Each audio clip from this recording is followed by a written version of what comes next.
Good afternoon, everybody. This is the Aspen City Council work session for September 30th, 2024. Tonight's agenda is budget kickoff, and budget kickoff, and budget kickoff. It's exciting. That's why I said it 3 times. Packed house, look at this. Absolutely. Yeah, absolutely. Great meeting we're already having. Anyway, Sarah, did you want to start off with some comments? I will tonight. I'm pleased to present to you my recommended 2025 operating and capital budget for the city of Aspen, as well as discuss some of the long-term needs of the community. I do this to fulfill the requirements of Charter Chapter 9, Article 9, that lists a number of requirements in this process that we'll be meeting through these budget meetings and any adoption process the council moves forward with. The 2025 budget's highlighted by being a $175 million recommended budget. That's up 13.5% over last year. This notably is due to capital for the most part. And as you know, those of you who've been here for a while, this is typically the swing is depending upon the capital construction schedules. For example, when we had when we had Burlingame 3, we had a big spike that year. When we had about $50 million appropriation just for that one project. But as we go forward, when I talk about it being for capital, it's really about, for the most part, base infrastructure. Critical things the community expects us to deliver and deliver well day in and day out, and preserving those assets for future use in the community. I also am presenting to you and recommending $5.9 million in supplements. So in the scheme of $175 million, it's a small amount, but it's not a small amount of dollars. And so we'll take this opportunity through the budget process to share those recommendations with you as we go forward. I also want to note that there is a number of programmatic changes or new programs that the council has wanted to pursue over this past year, and several of the FTE requests in this budget are directly related to those council policies and council direction. Example is all the ones for public art. There is increased capital demand, and we'll start talking about that here this evening. In total, there is a recommendation for 9 additional FTEs in the 2025 budget. That is a combination of permanent and termed positions. The other thing I just wanted to share with you is, based on your feedback, this presentation format for the budget season has been adjusted. So we're going to start tonight with some of my peers up here at the table doing a presentation on council's goals that will we'll highlight some of the accomplishments in those goals, and then also provide you a high-level overview of supplemental requests that are related to the continuation of those goals. This is not a time that we're intending to do deep dive on what those supplementals are. There will be times when those specific departments are presenting to go into more detail on them, but we wanted you to see the correlation between your goals and what we believe are the necessary resources to fulfill them on the timelines that you've requested that they occur. I also have removed a lot of the discussion around work plans and Compass programs from this year's budget presentations. This is because you've indicated to me you want a much more significant time to have policy discussion, for example, around the asset management plan. And so in adjusting the schedule, we've made those changes to ensure council has plenty of quality discussion time. Today, we will focus, after the overview, primarily on the AMP. We'll get into some of the operating costs of departments as well that have a lot of work they complete for the AMP. But I think the asset management plan is a critical place of policy discussion for the council. Some of my recommendations have not been discussed with you previously, and so you'll just be learning about those tonight, and you may need a little bit of time to mull them over and debate whether that's the appropriate direction for the community. The last thing I just wanted to say is that tonight in this first presentation, it's going to take about 40 minutes. Happy to take high-level questions in those, or we'll make notes for when certain departments present to go into more detail if you have questions that we want to bring that department director into the conversation on. And then also, not every department director will be presenting to you over this month. There's a number of departments that will present, namely because they have supplemental requests or specific programmatic updates for you. Other departments will be presented by the finance team, but that director will be available for any questions. These other departments generally have status quo budgets that fit within the goods and services increase that council authorized for budget preparation this past July. So again, we're happy to dive further into any of those. Tonight, every department will be presenting, but next week you'll see out of the 9 departments, only I think 5 are presenting, 4 or 5 are presenting. We have a slide at the end that tells us for sure. With that, I want to talk a little bit about your goals. I'm going to have a different member from our senior leadership present different goals, and we're going to kick it off with Jen on your mobility goal. Are there any questions before we jump into your goals? All righty.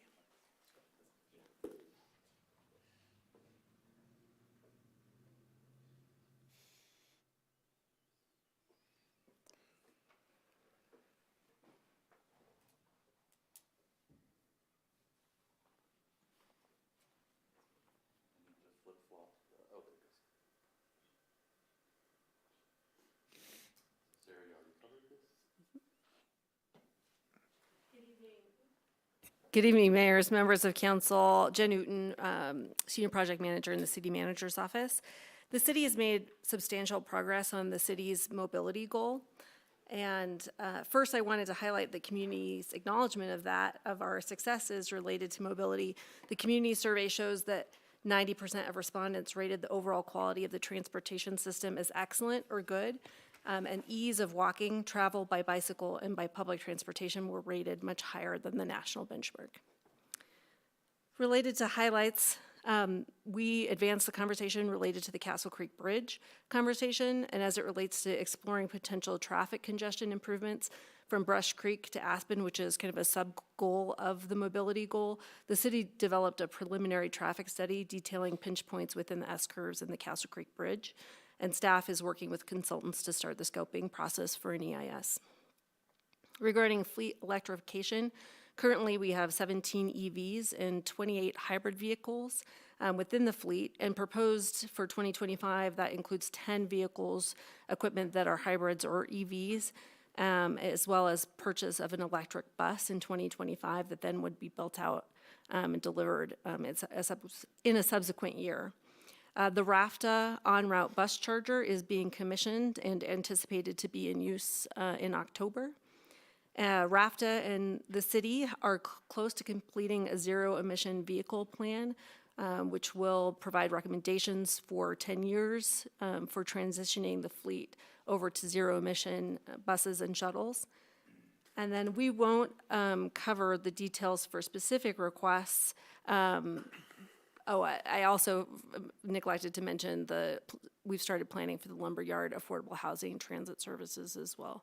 And we can go to the next slide. So there are $129,000 in new operational requests. The first that's mentioned there on the left side is expansion of the WeCycle program to include additional electric bikes. This request also includes funding for increased project costs for labor and for maintenance, and this is in the transportation fund. Additionally, there's bike lane striping in the budget, and there's increased costs for contracts. It also includes improvement from material for durability. The towing fee escalation, that's a pass-through cost. So we've seen the cost to us for towing vehicles increase, and we've updated the code to address that on the fee side, and this is it's a cleanup to address this within the operational budget. And then related to the Castle Creek Bridge, I mentioned that we are beginning that scoping process for a new EIS. The $6.5 million that is in the capital budget is available for that NEPA process, but wanted to note that funding for the Castle Creek Bridge construction itself is not included. It's not in this budget or anticipated in the future budget, mostly because we don't exactly know what solution that we're looking for. And with that, I'll turn it over to Diane. Great. Did council have any high-level questions on mobility before we move on?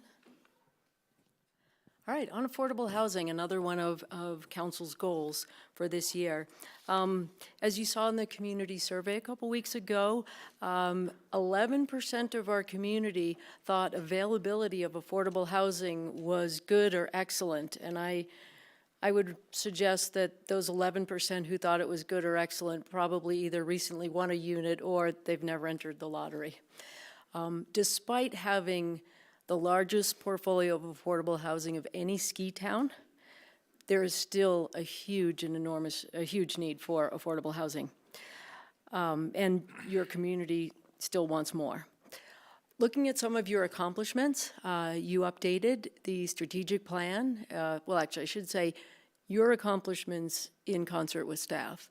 The strategic plan was updated this year and new items added, including community. There's a tomorrow evening, I believe it is, a community land trust open house discussion. 79 new families are in affordable housing. That's nearly a 6% increase of the entire ownership stock, a huge win. The pilot grant program for essential repairs was another area that had great response from the community. The number one thing that people requested were windows. And in this year's budget, there's also a request to continue that program. Both the city and county funded that program as well. APSHA funded capital reserve study for 30 HOAs, and those are just wrapping up now. The phase 0 of the lumberyard development recently received a $2 million grant from the Colorado Department of Local Affairs. I'll let you read the other ones, but there's a lot of good things happening on that, including a council-initiated discussion on, can we get new laundry at Truscott? And they're just finishing up, actually, Truscott, Morrilton, Aspen Country Inn as well. So with that, I'll move on to what the requests are in this year's budget. So $1.6 million in operating requests. I mentioned the essential repairs program. That's one of the requests. The enhancing customer experiences. APSHA's website is in need of an update, so they're requesting money for that. They're also requesting staffing, a housing policy analyst that mirrors Liz Axberg's role. Liz spent about 60% of her time this year specifically focused on APSHA items, all of which benefit the city. But at the end of the day, APSHA really it showed the need for that position as well. For example, the pilot grant program, which will become the essential repairs program, will transfer to that policy analyst if the city and county approve that. And then I'll turn the next one over to Sarah, but just a reminder, this $1.6 million is the city's 50%, and the county would need to match that money as well. Thank you. Sure, and that's for the APSHA components. I wanted to just also add in there, you'll see a little note about some capital work. You'll hear later tonight about a major paving effort across funds and departments that will also benefit our housing communities here in the neighborhoods and their neighborhoods. The last item is a placeholder that I've recommended for funding employee housing solutions that are other than acquisition of additional units for City of Aspen employees. This is a placeholder for potentially a stipend program. We'll talk about it more when the 505 fund comes forward, as well as a pretty in-depth conversation on November 18th in work session. This is taking a look at what our employees are saying, what's happening with the housing dynamics, and what other employers are doing in this housing space that we need to contemplate potentially increasing housing benefits for employees.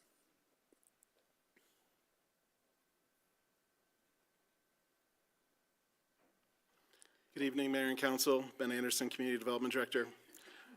One of the values that city staff operate under is service. There's 4 of them, stewardship, partnership. And the fourth one's off my mind right now. Say that again. Innovation, thank you. Not very innovative of me this evening. But service certainly is at the heart of what we do, and it aligns well with Council's customer-focused government goal, which was new for this year. Taking heart with that goal, across the organization, we implemented a customer service framework that individual departments then went out and created specific standards to their departments. We're in the process of finalizing those now with individual departments. But I can just say, at the community development level, it was an incredibly positive process. Really caused us to look very deeply at what we're doing, both for external customers, certainly, but also our internal customers and how we work with each other. Across the organization as well, we enhanced our web-based information and customer tools that are available. And we significantly responded to state requirements around web accessibility and translation of key documents across the organization, making things much more accessible for our customers in general. But in the development review realm, some significant outcomes within Council's customer service or customer-focused government goal came to light. We successfully implemented the development services team. That group of 3 members across community development and engineering has been stood up. They've been together for just a couple months now, and we're very excited about the outcomes of that effort. Coming out of that already have been some tactical targeted improvements in development review process. We have other groups across development review particularly that are working on code coordination, trying to get ourselves out of the way of each other and making our processes particularly more effective. And then lastly, within the planning function, we're engaged currently in a consultant study, which we should have a report coming out in the next couple months about some targeted things that we can do within the planning function to make ourselves more efficient. Across this effort, we do have $1.1 million in new requests this year as supplemental. In 3 categories: staffing, 4 positions. 3 of those are in engineering and community development, or related to development review. 1 in the manager's office that Sarah will talk more about later. The big ask in this area is related to Salesforce.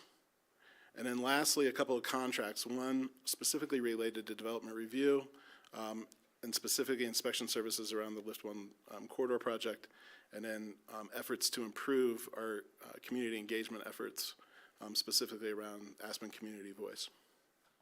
Happy to answer any questions if you have any on those topics. Yeah, the construction mitigation officer, is that salary correct?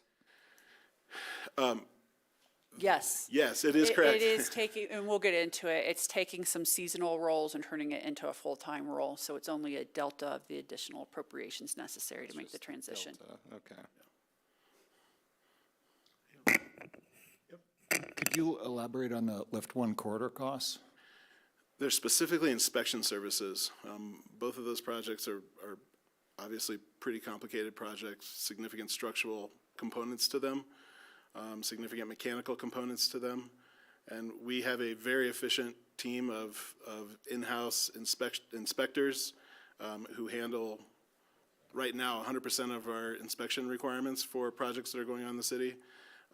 But those 2 projects, as they get rolling and come out of the ground, are going to require additional inspection services as they move forward.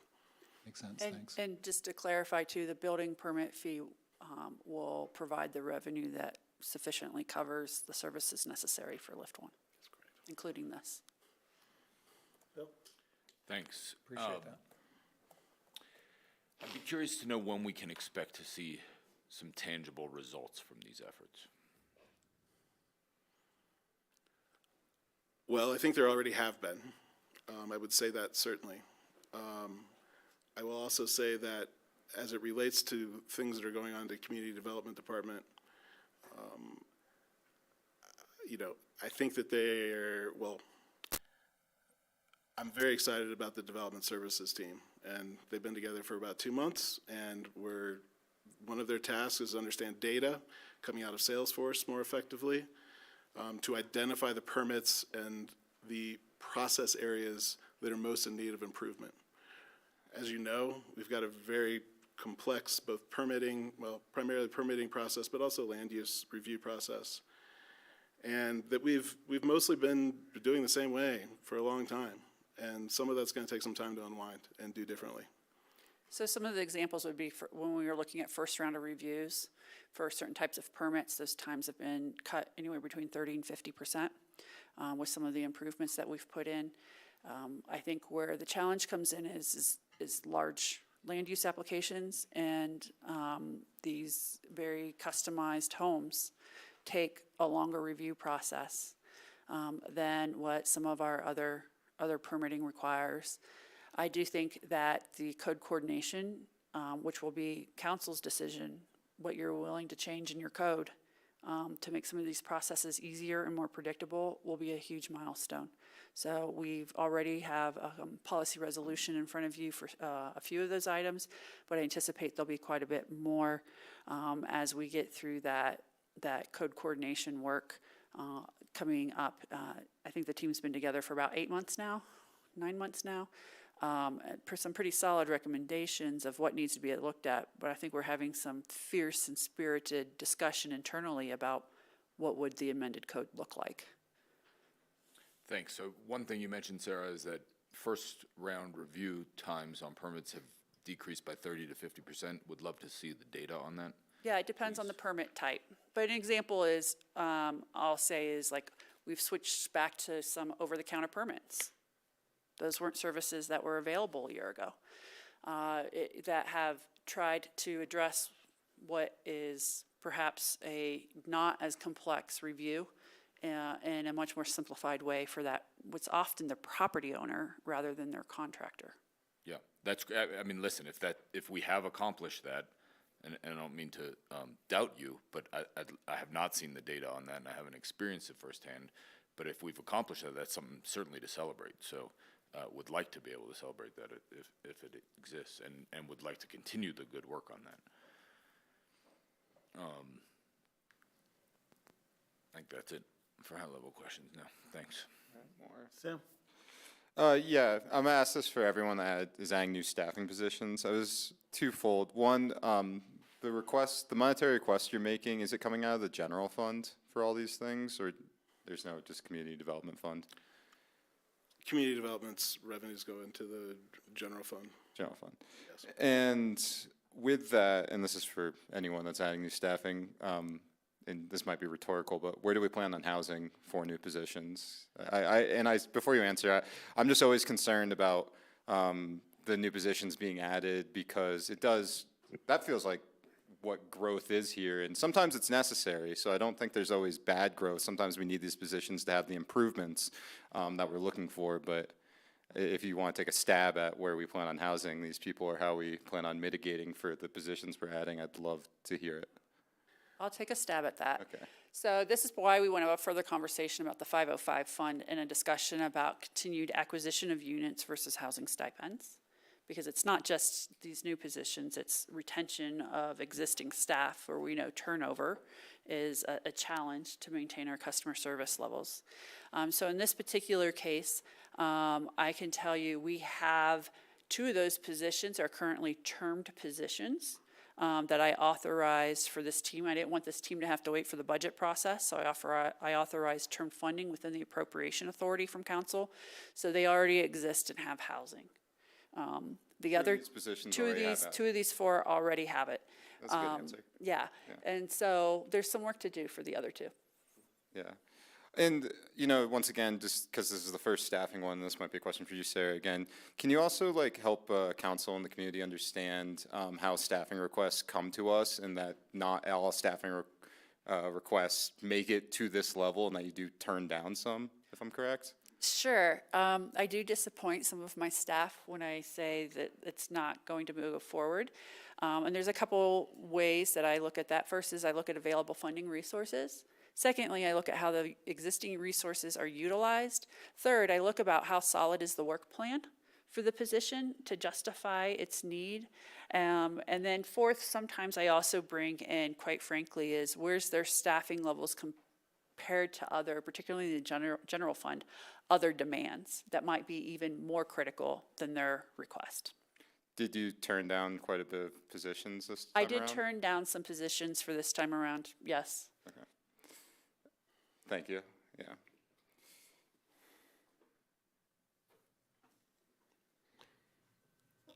I'll wait until we get to specific departments before I have some granular questions.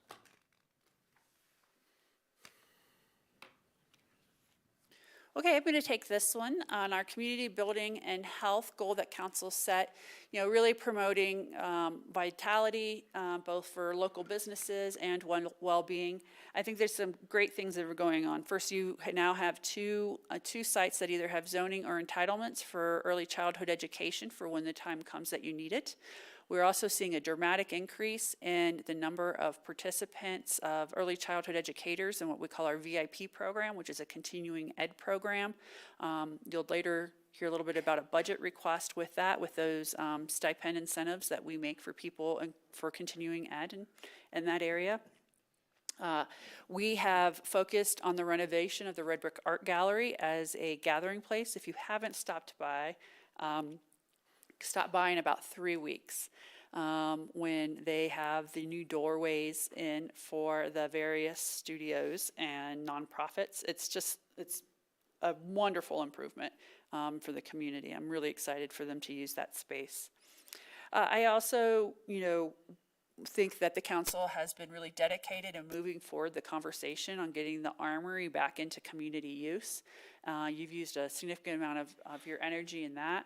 And you've also continued to expand your support to our health and human services nonprofits, including mental health. For example, with your recent commitment back to Aspen Family Connections and Aspen School District with your tobacco tax dollars here in the community. Coming up, is about $850,000 in new requests in that. A big portion of that is the expansion of the public art program.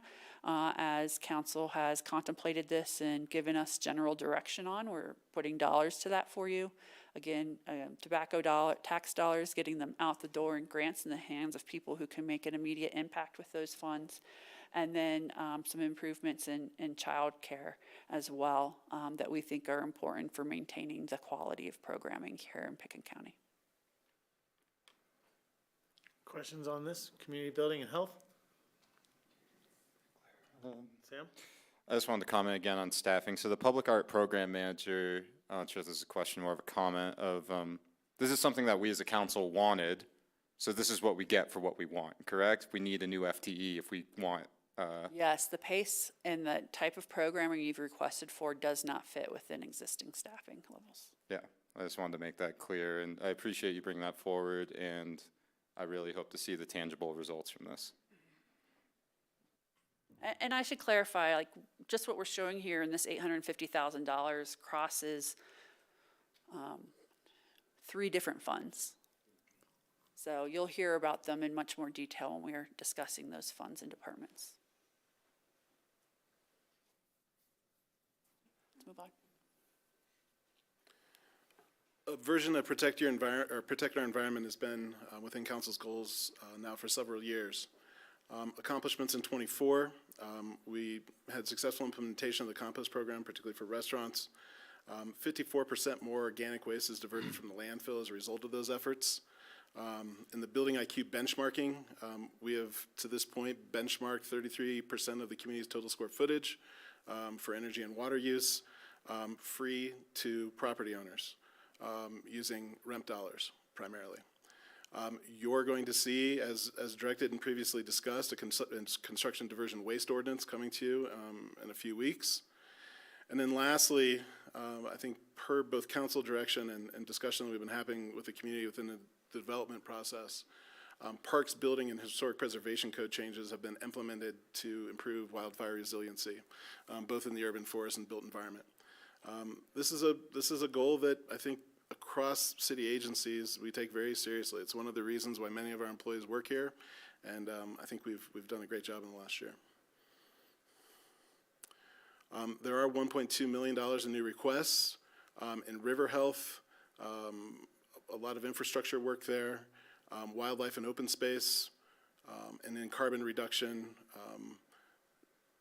particularly around the Building IQ program and an FTE there, but we'll talk about those things in more detail at the department level. happy to answer any questions. Bill? I'd appreciate seeing a figure of all funds spent to date on the Building IQ program in addition to this increased amount over last year. Thank you.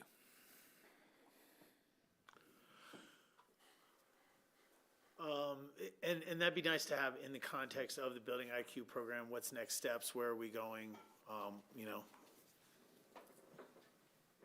And once again, on the staffing, so the sustainability analyst was a term position from last year, and I hate to be unfair, but I sort of want to heavily scrutinize it and ask what has it done for us in this past year and why it should be continued, because philosophically, I've always thought, not that we always can do something like this, but I'd rather spend money towards climate initiatives than have more people hired necessarily for sustainability action, because a lot of times it takes the dollars to make an impact on this. So has that $78,510 been worth it, or would that be better spent towards climate initiatives?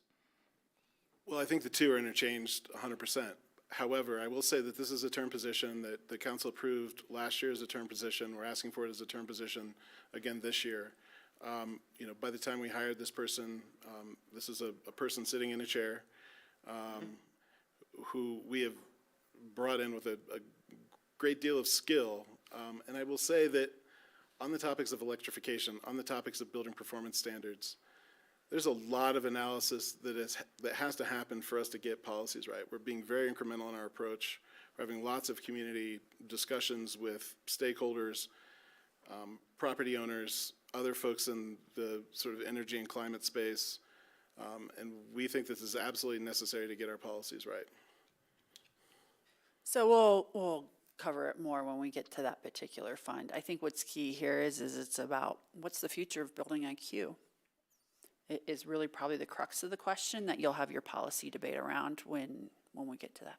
And I appreciate that, and I appreciate your answer, Ben, even though it was somewhat vague, obviously, but I would really love to know about some specific wins for this position that would make me feel better about it, because I appreciate your answer again, Yeah. but it is vague, and I'd love to just know what they've actually done to help. Absolutely. And if you are sitting in this chair, I respect what you do and all the things. I'm just trying to be. No, just trying to set the discussion at the appropriate level for this evening. Yes, of course. You'll have a very specific discussion and presentation on this FTE on the 21st of October. Okay, thank you. Yes.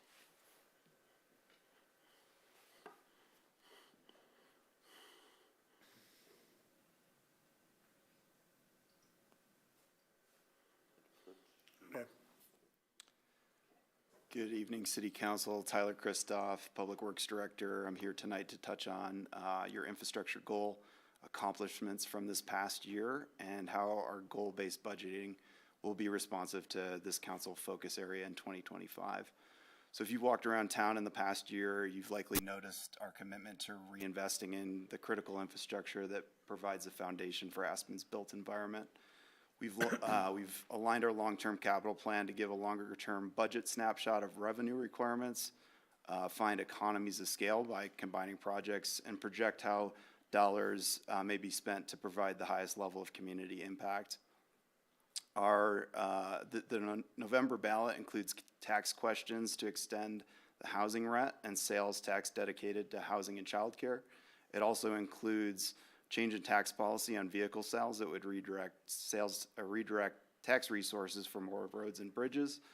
And the short-term rental tax that was passed effective May of '23 is now generating money for both affordable housing and capital infrastructure. We've also spent significant dollars on infrastructure wins throughout our public right-of-way and in our water and electric utility. So you'll see this goal involves a large capital lift. You'll see resources dedicated to capital efforts in a number of different categories. This goal involves both long-term focus areas in the community, such as things like affordable housing, essential services like our water and electric utilities, but also newer projects like the Armory. Large funding requests are related to the lumberyard, Castle Creek Bridge, utility infrastructure, and the Armory. You'll see on the right-hand side, we're not immune to cost increases in the electric space. We have a supplemental request associated with our transmission costs of wheeling energy to Aspen. Our 2025 capital plan includes infrastructure, buildings, fleet, other improvements, equipment, and each of these areas are going to be detailed by staff as we run through the specific departmental budget presentations. Additionally, we're proposing increase in funds dedicated to capital maintenance, i.e. the upkeep of our current assets. This list has not been immune to the inflationary pressures we've seen in other sectors. As much of Aspen's infrastructure has been installed in phases, and these assets age together, and maintenance interventions are kind of happen simultaneously. We believe these interventions are important for us to maintain appropriate level of services for the community. Any questions on your infrastructure goal? Sam?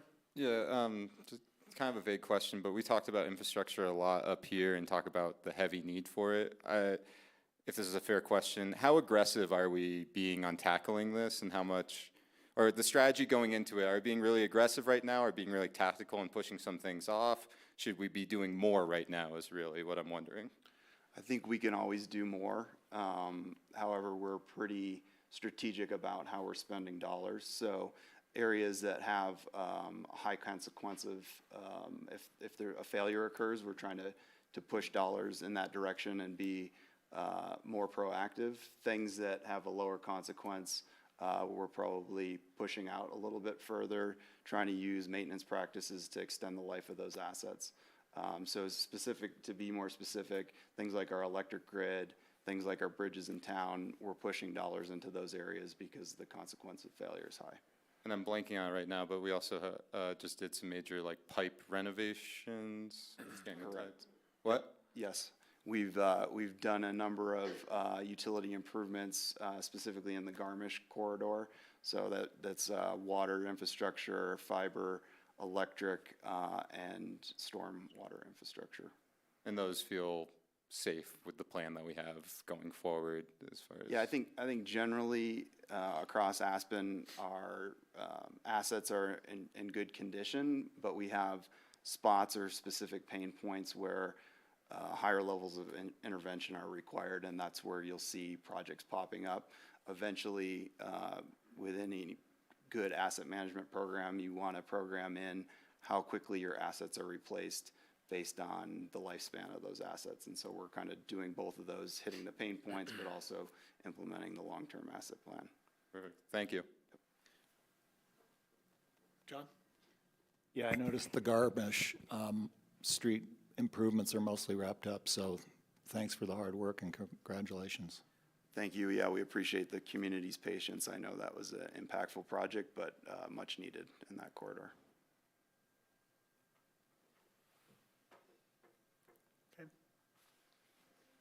So council, that wraps up the quick overview at a high level of your goals. Just want to check in, and do you want to revisit any of those before we jump into the AMP, or any discussion the council would like to have before we jump into the AMP? Any comments? Thank you for the overview. Great. Okay, so we view the asset management plan as being one of the most challenging funds to balance with the various capital demands of the community and their level of service expectations. So how do we pay for this fund is a percentage of the general purpose property tax. That property tax generates approximately $16 million a year. This year, we're recommending you split that 50-50 between the general fund and the asset management plan. Typically, that split has been somewhere between 45 and 55, 50-50. Last year, we had it a little bit higher, but we think we need to rebalance it for sustainability back at 50-50. Of course, as you know, the short-term rental excise tax is bringing in some additional revenues. But our obligations are piling up a bit in this fund. As we look at the infrastructure for transportation, continuing to have pretty high construction escalation, and more challenging projects. We have the facility renovations, such as the old powerhouse and the armory, to consider out of these dollars. And then maintaining essential fleet that is necessary to maintain service levels. So we had to prioritize some stuff at the staff level. We had a lot of conversation, and so we're going to go into a little bit more. I think I have a financial slide next, right? Yeah. Okay. So I just want to, again, do an overview, where that money is, where the fund balance is at, as we're predicting for this area. And, revenues in are staying fairly low, except you'll see in 2027, I have a recommendation for debt proceeds, and this has to do with the armory. We'll get into that in just a minute. And then the cost of capital projects are somewhat tapered off by 2029. We think that has a bit to do with, we expect that number, first of all, to increase as we get closer to 2029. But we also think that the prioritization of projects may change, because we're going to talk a little bit about what's not funded in this plan. And you may wish to provide some direction around those items that are not funded. In case you're wondering about what's the set aside for Lift 1 escrow, this was a mandatory escrow that we agreed to back when Lift 1 was ratified by the voters. And so that $4.3 million is sitting in a low interest earning escrow with one of our local banks. And we will determine the use of those funds as construction on Lift 1 advances. Meaning we know what they're for, we're just not 100% sure of what is going to end up being the expenditure year at this time. Okay. So let's start out with the armory. Where we're at, we think the armory in total is going to be about $40 million. This is based upon the feedback we've been hearing from council. We had started out with a project budget closer to 23 to 26 million 2 years ago. And we think that there's just been construction cost escalation, and the scope has been expanding in the conversations. So you may, in your final schematic design direction coming up, recommend something that reduces that number or that maintains it. So this is our existing appropriation plus new appropriations that I think you'll need to hit the total project costs. I want to talk a little bit about how we're thinking about funding it. As I mentioned earlier, $20 million debt issuance in 2027, when we believe we will be at construction. And then we also are going to recommend that around 2027, 2026, somewhere in there, you do a one-time sweep of fund balance in the general fund and take $20 million and move it over to the asset management plan specifically for this project. So restricting those funds for capital needs. 20 million is the most Pete and I are comfortable with too. So I just want to put that out there right now when we've looked at options. And then that means also that you'll lock in going forward, keeping the split of the property tax, general purpose property tax at 50-50 between capital and operating for a number of years. This is important, that debt service payment comes out of the general fund, not out of the asset management plan. The other thing, we have no prediction of operational subsidy at this point to build into our forecasting for this facility. So just as a heads up. Any questions on that before we go to the next one? Will you just remind council members when we are going to see this in our next discussion? Sure, next week on Tuesday.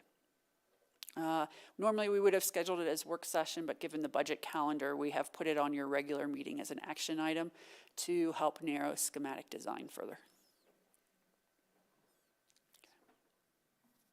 All right, so part of balancing the budget was deciding what to do with the old powerhouse. And my recommendation to you, and what's shown in this budget, is to reduce the scope to essentials. This would be removing the pre-planning for community access in the future to the space. It will include what I consider has to happen to preserve the building and keeping it as a functional space. It would become administrative office use for the 5 areas listed. but would not house any general community access moving forward. Certainly a decision that can be revisited in the future, but based upon where the revenues are and the escalating costs of the armory, I felt the most judicious thing to do would be to reduce the scope here of the work. We'll get into a little bit more on what those number changes are. Any questions on that? Okay. Yeah, this was always going to be administrative use, correct? Or is No, that- this council wanted us to upgrade mechanicals to contemplate the first floor becoming community use in the future.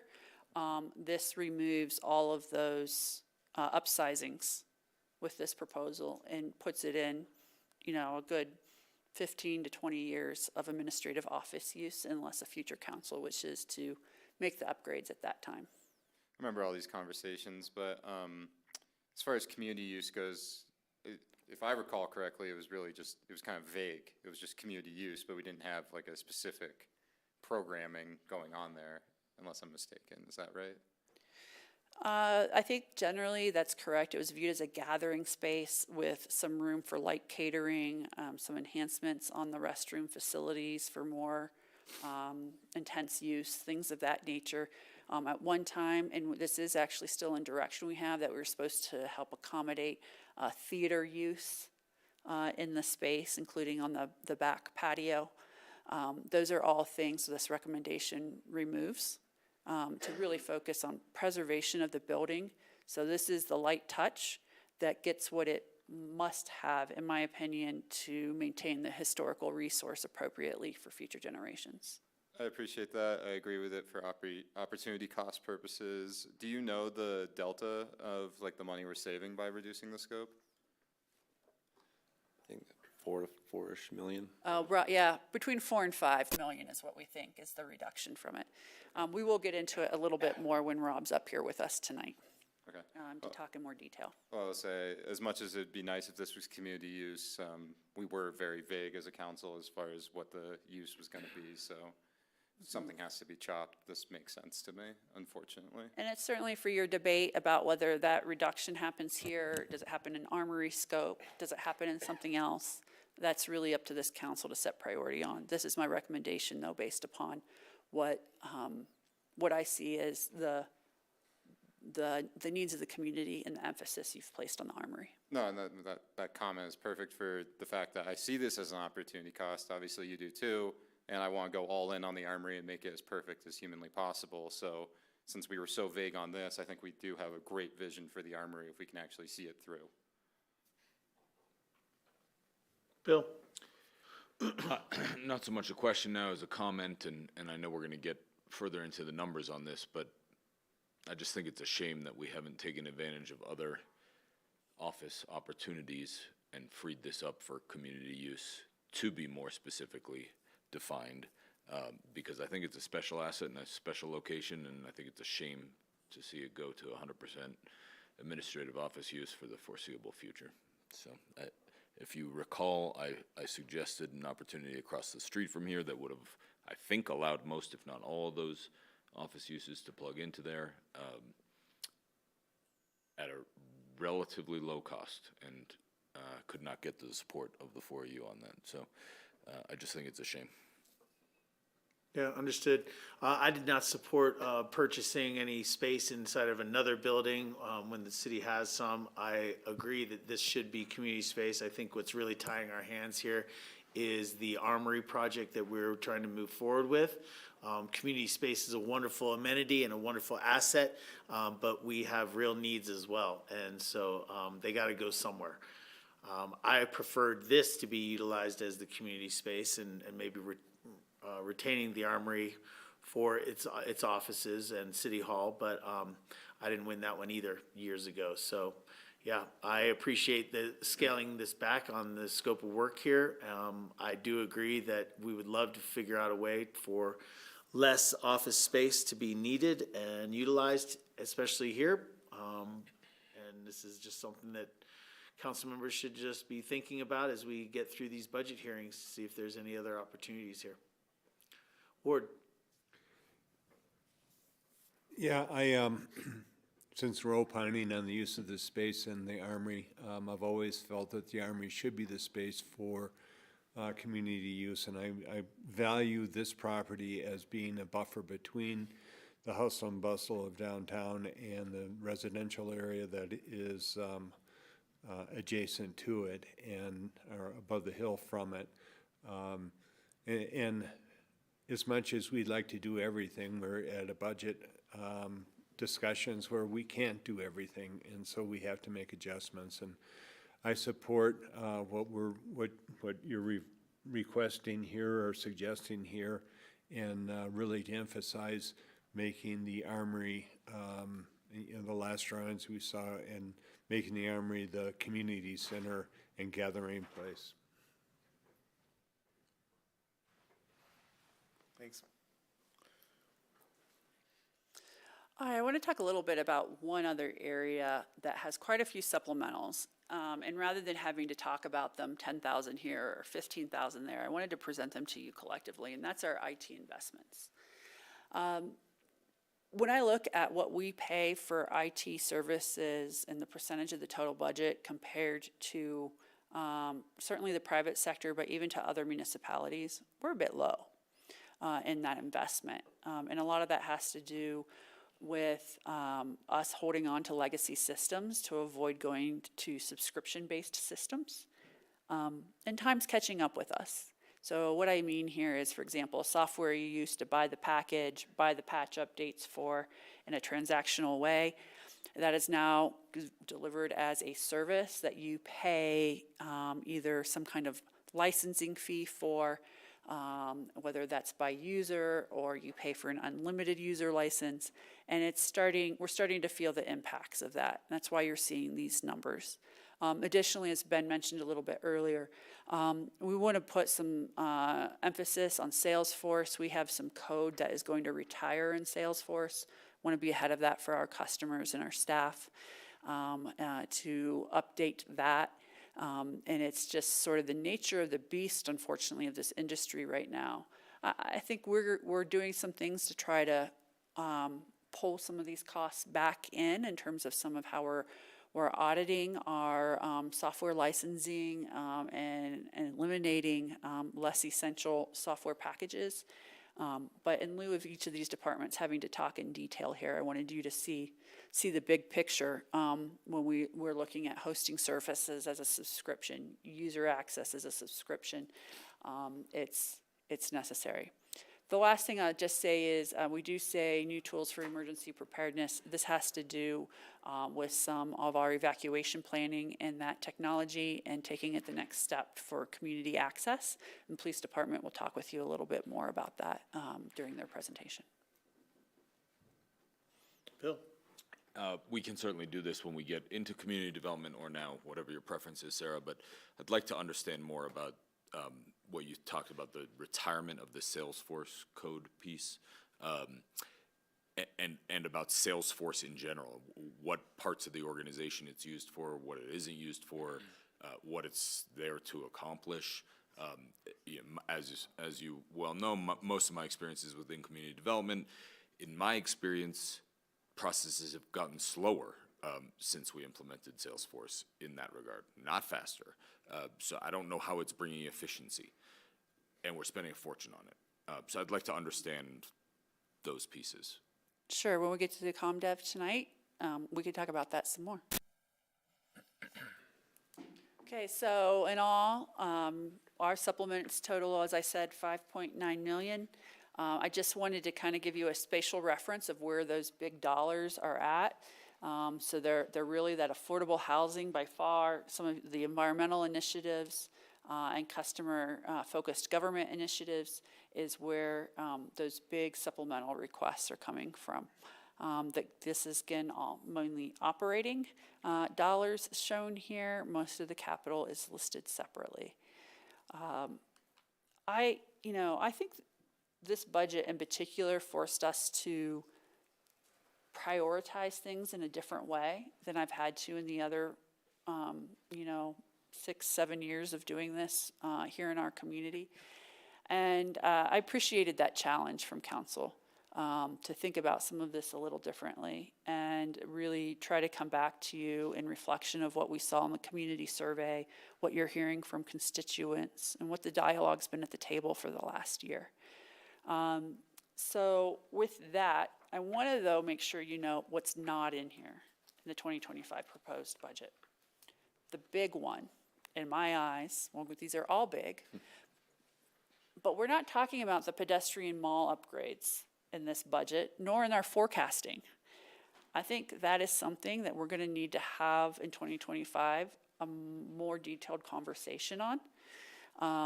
Matter of fact, this week, I think it'll be this week, I checked this morning, this week we'll have the test bricks down. Will they be down this week, Austin or Matt? In the next week or two. Okay, next week or two. Take a look at the walkway on the south side, I'm sorry, on the north side of Wagner, next to Stranahan's. And that is brick that we're contemplating for the entire downtown. So this is the test strip that is outside of the historic zone. But we have coordinated with historic preservation on the selection. That needs to happen throughout downtown, right? And there's a ton of utility work, from everything from individual service lines to line grade upgrades that need to happen with this project. It hits at least 5 of the funds that the city has to do that work. And that's by the fountain? Further, so it's immediately adjacent to Wagner Park, between there and what is now called Stranahan's Whiskey Bar. You're talking about the test strip? Yeah. North end zone, Wagner Rugby Field. Yeah. Of course, as we mentioned, there's not construction dollars for the Castle Creek Bridge in here. We do anticipate there will be at minimum a local match, if not full local funding required, depending upon the direction given by council. Right now, we have no idea what number to target to be able to build it into our forecasting, because we could see this being 10 million, 100 million, we don't know. So as that gets further refinement, hopefully over the next year, we can provide you a better understanding of what those financial obligation impacts are to the overall capital programming for the community. And then we have typically maintained some funds in the 150 housing fund, specifically for opportunities that might come up during the year. That appropriation amount has varied from year to year. Our recommendation in 2025 is that that appropriation amount be 30 million or less in order to hit your targets for other affordable housing projects that you have more clearly defined in your programmatic direction. And then lastly, we share this with you every year, stormwater is still underfunded. In my opinion, underfunded substantially despite the work on Garmisch. And at this point, we are presenting to you in this plan what the fund can afford to do, which is a mismatch from the community needs. Sam? I just wanted to reiterate, I'd be supportive of pedestrian mall upgrade work session at some point in the next year. That'd be wonderful. Castle Creek Bridge, we'll talk about a billion times.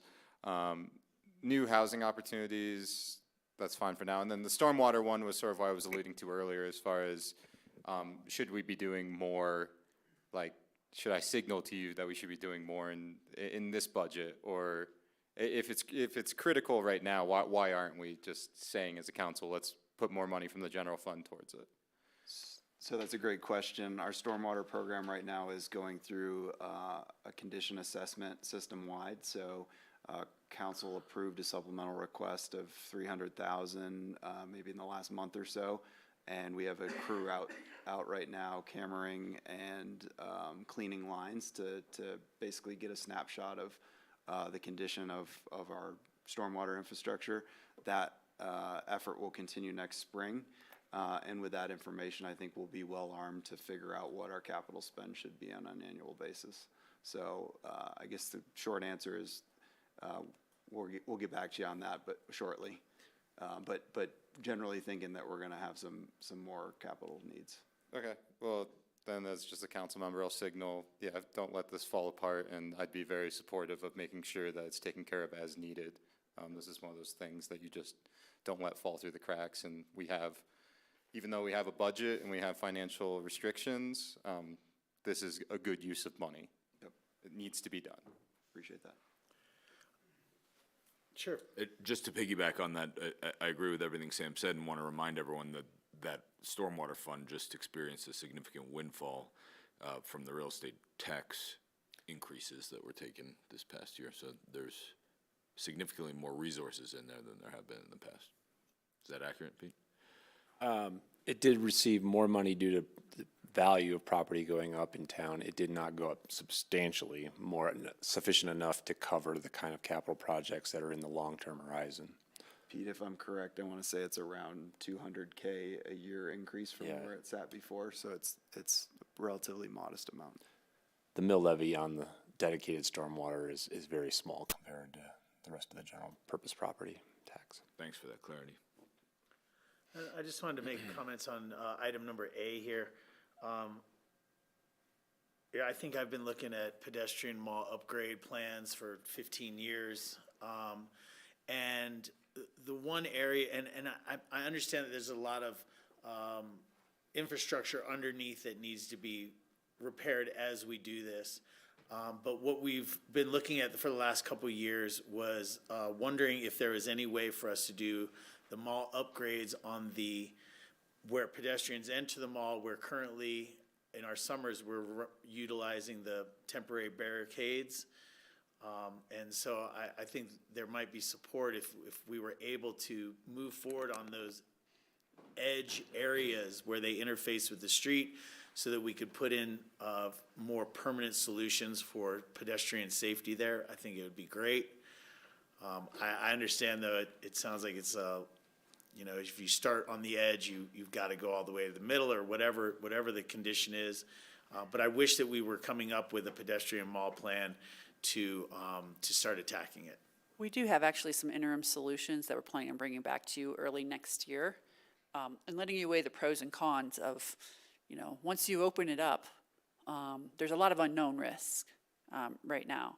But you might think that that's important, and that risk needs to be taken, and we need to move forward. So we're looking particularly at Paradise Corner and at the Fountain Corner, and around the entry points next to Ruby Park specifically as the 4 places to pay attention to the most right now.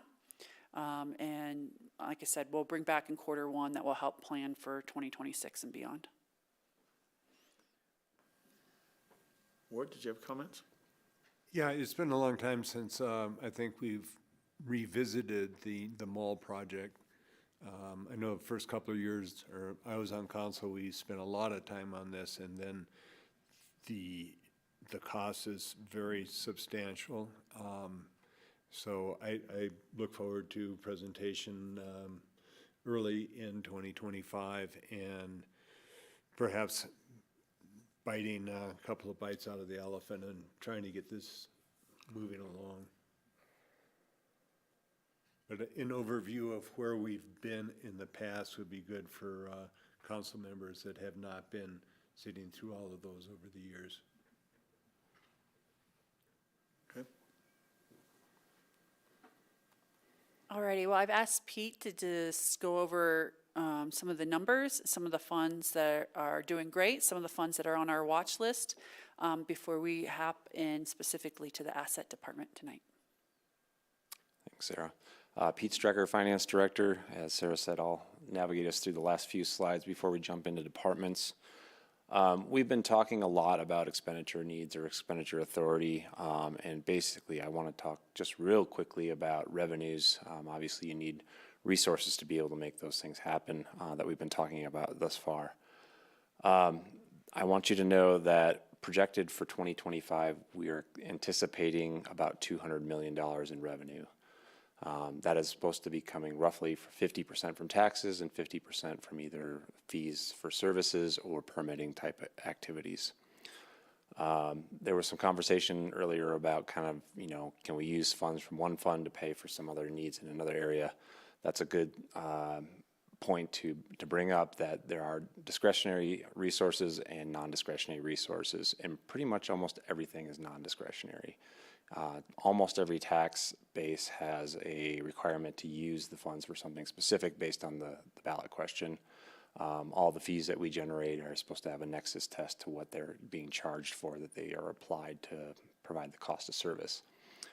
The two cases where that's not the priority or not the requirement is in the general purpose property tax, as well as the city's share of the county sales tax. Those go to the general fund and also to the AMP at this point.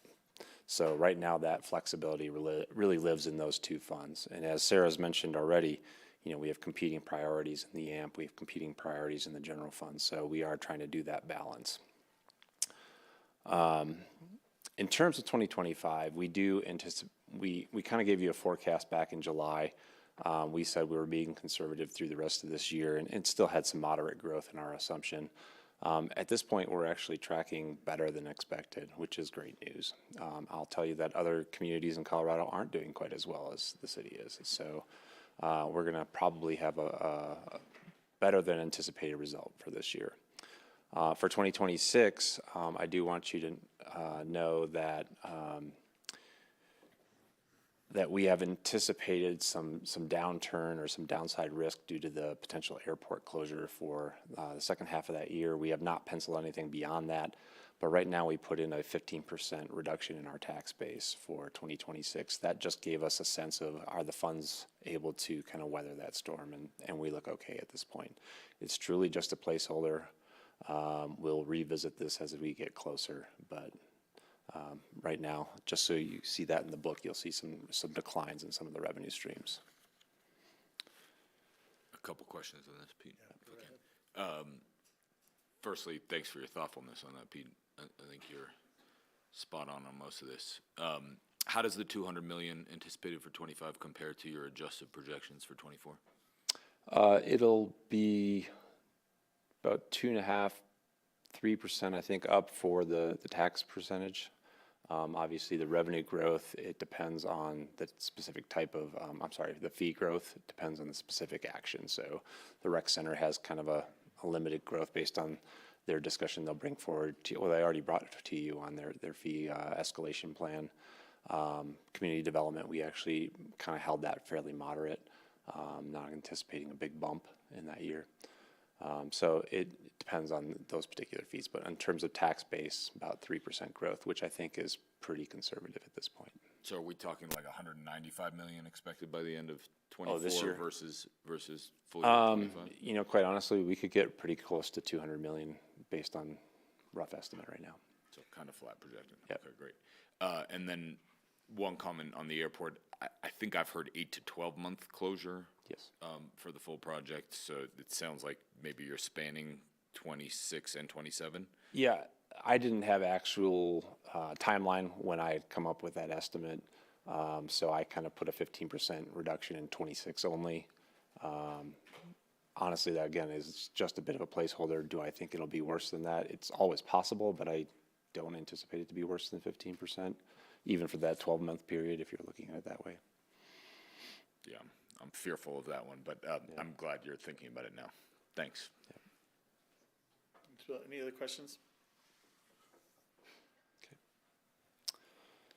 So as Sarah's already mentioned, we have a net appropriation request of 175 million. This is really just kind of aggregating some of the numbers you've heard before.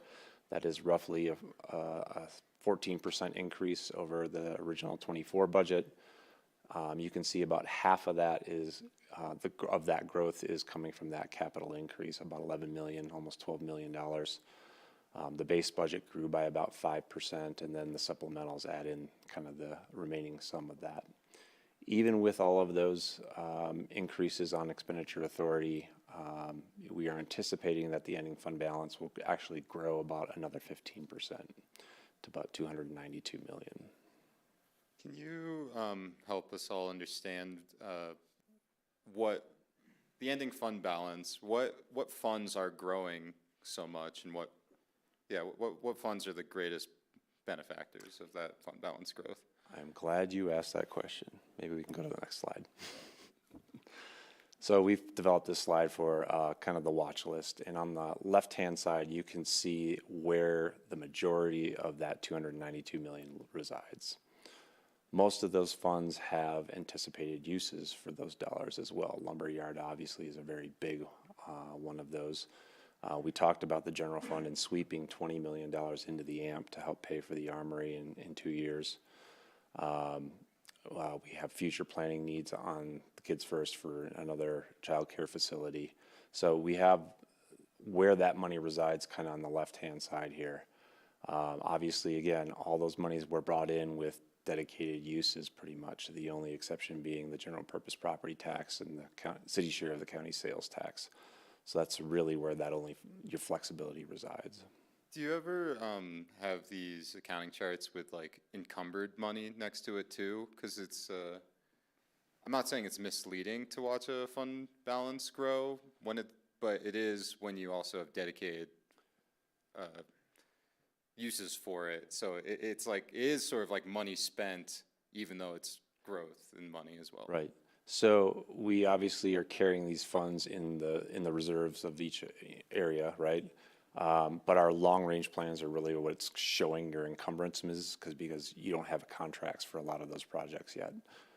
So we're intentionally banking in some of these cases to build those fund balances. Obviously, the arts and culture fund's a little bit different. There's a lot of resources coming in, and we don't necessarily have a spending plan to push that out at the same pace at this point in time. Yeah. I would say the second thing is typically we will make a footnote on those funds. So any community member reading the budget who says this is a big fund balance, we let them know that there are targeted uses of those dollars. It's just not into an appropriation stage yet. Yeah. And I hope this is an appropriate question, but the Arts and Culture Fund, we used that fund to borrow against it for other projects we have. Is that correct? Historically, we have done some interfund advances, which are kind of interfund loans, if you will. Sarah's position and my own is that we don't do those too often. It does get a little bit messy. It is allowable. The policies right now that the council's put in place does allow for it to be a maximum 10-year repayment schedule, and the repayment schedule is based on the 10-year treasury if it goes that long. Yeah, I don't know if you want to answer this right now, but is that fund underutilized even with those intra-fund advances? And should we as a council be spending more of it because this is tax money that the voters approved and we have it to use rather than just sitting in a bank? I would answer that. It depends on what you want to use it for. I think that is the most critical question, and it's certainly council's pleasure if you wish to ask the voters for expanded use, which would fund some of these other areas we've discussed deficits in, would probably be my top priority. And being able to articulate it's not a new tax, but a reappropriation of existing tax dollars into more needy areas. Yeah, and I would signal to the rest of the council that we look towards using these funds. I'm not saying we're going to spend it for the sake of spending it, but I think we should either use it on arts and culture or look towards expanding the scope so we can use it sort of towards some of the other projects that we're looking at. But this is, to me, an underutilized fund, and it's something that I think we should address. Yeah, just to respond to that, Sam, most of that money in that Arts and Culture Fund are by voter approval, the previous RET fund have to be spent within the four walls of the Wheeler for capital projects, et cetera. So a small portion of this is available for outside the four walls of the Wheeler. And as Sarah indicated, if we want to change how that's, I don't like the idea of messing with RET funds just because if it's gone, we'll never get another one. We can't get another one, the state won't allow it. So a lot of that is in reserves for the Wheeler for long-term capital funds and capital projects. Completely understood, and I don't think we need to do this with haste in the sense that we're going to make the wrong choice, but I think there are a list of options in front of us that might make sense. I'm not saying all of them do, and the fact that the Wheeler has so much money in reserves is honestly a blessing that this new money can be used for other things, arts and culture or not. potentially. Do we have a work session scheduled on the Wheeler Fund, Arts and Culture? No. Okay. No. All right. Bill? Two things. One, can you confirm that the public art administrator FTE position would be coming out of the Arts and Culture Fund? That's correct. Thank you. And secondly, I want to float an idea, an unusual idea. And before you gasp, hear me out, but I'm wondering if we should contemplate selling Truscott and Aspen Country Inn, making sure that they're encumbered with good deed restrictions that protect the city's interests in them, but potentially free up some revenues there to use for some of our newer projects, and also minimize the bleeding, to put it, in layman's terms, not have to continue to fund some of those maintenance costs and upgrade costs. Something we can revisit unless anyone has any thoughts or interest in exploring that now. I'll just comment, Bill, I think a couple of those Truscott and Country Inn are for low-level income people, and I don't think if we retain those deed restrictions and keep those where they're targeted to house, that it's not going to be at all attractive for an outside investor. I think this is How do an you know? area. Do you purchase this type of Excuse property? me, Bill, may I finish? You may. I think this is an area where it might be best for the community to subsidize this at a higher level than the rest of the APSHA inventory is subsidized. And it really is, what is it, Section 8 housing or low. They're the hardest to rent because they have the lowest income. Light tax. Yeah. I'm interested in information. Who would be able to prepare that as an idea for us? Would is APSHA the managing partner at Truscott and Aspen Country Inn, or how would we get more information about a suggestion like this? We could do this to a certain level with our internal staff. Depends on how in-depth of a financial analysis you want, that we may need to bring in others, particularly because of those LIHTC credits. And we have, I don't know, what do we say, 7 years more? Something like that? On those? Truscott, AC has much longer. Okay, so we could do some preliminary look internally. I don't think this is a big ask of us, just to look at the math, look at what the capital investment's been, and what does that look like in another 20 years, what we think it might pencil out to be based upon that historic investment. That'd be great. Ward, apologies for interrupting. I thought you were finished speaking and it was not intentional. But there are lots of private investors who invest in Section 8 housing all across the country. This is something that there are both for-profit and nonprofit entities that purchase. So I wouldn't rule it out, and I'm not suggesting that we significantly or at all necessarily change any of the terms of how we're operating it today, but see if there's a market for offloading it. I'm interested in information. I don't know what that transaction looks like. I don't know what the benefit to the community is. On first glance, anytime we have outside entities that are based on profit margins on properties like this, we seem to be running into some issues, but we're running into issues across housing program in different ways. So I'm open to talk about it. If it's a benefit to the city and to the users, then I'm all for it. If it's not, then of course not. But I'm interested in knowing some information because I don't know anything about that. Do we have a third on that? I'll take the information, yes. And so just an info memo would be great about Yeah, what that and looks like.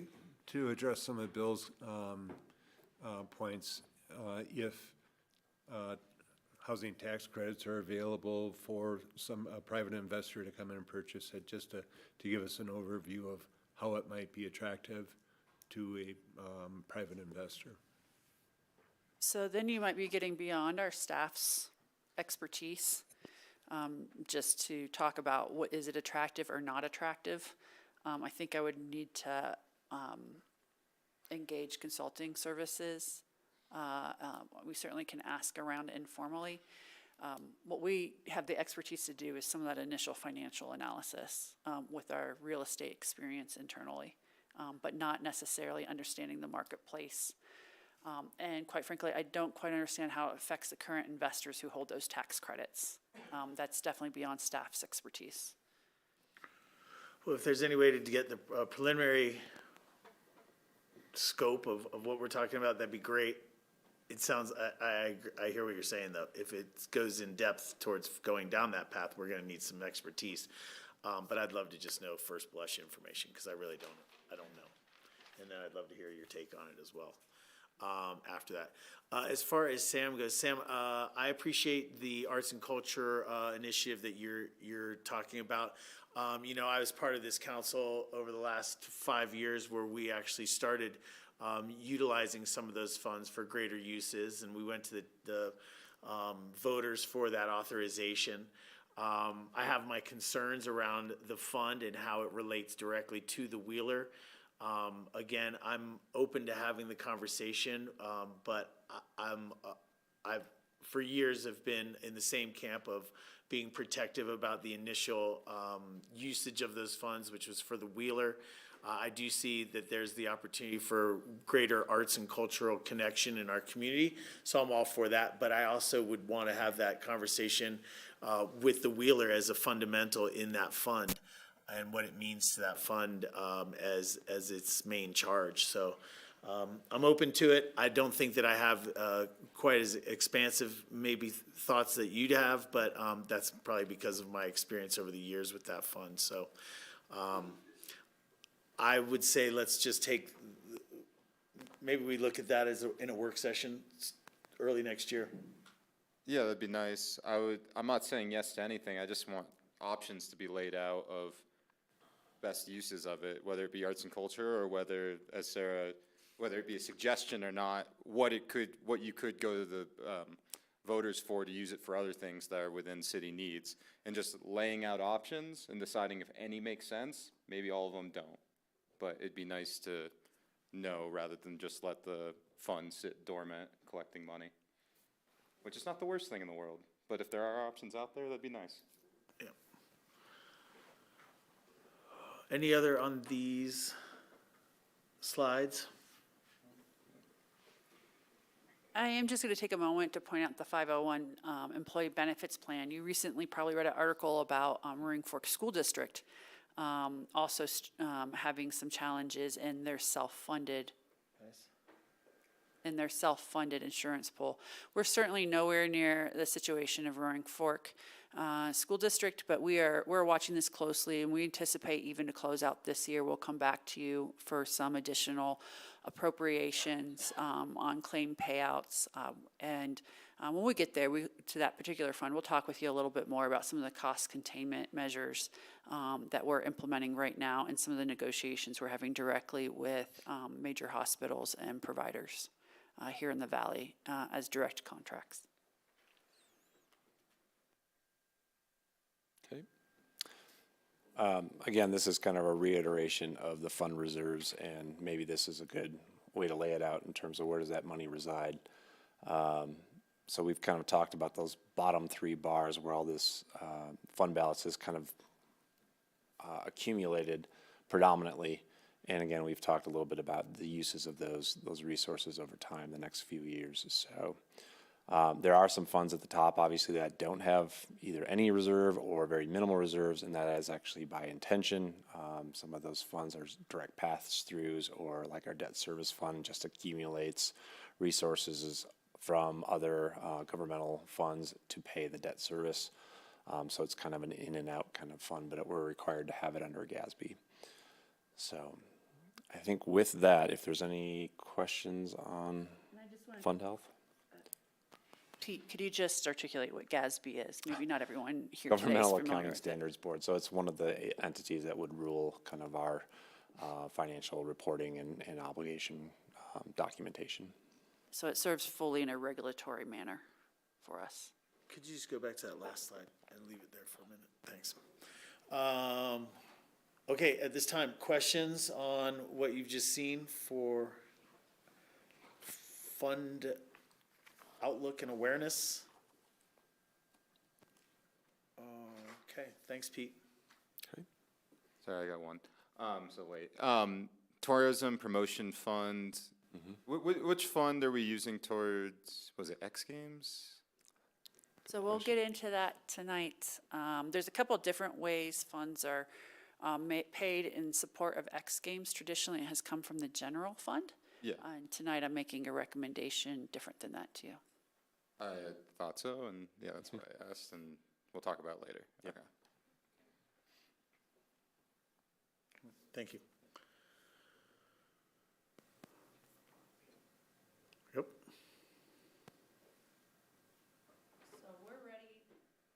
We are ready to hop into capital asset. Is the council ready to keep going? Or you want to take a quick break before we get into departmental funds? Maybe like a leg stretch for a second? We think this is going to be a hefty conversation over these next 4 departments we're covering tonight. We're going to take 5 minutes. It is 5:30. We will be back at 5:35 while we switch over and get ready for this next section. Thanks.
Thanks for staying with us, rejoining us.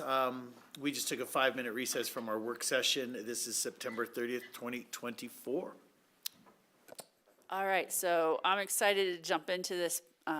Rob's team does most of the work in the asset fund, asset management plan fund.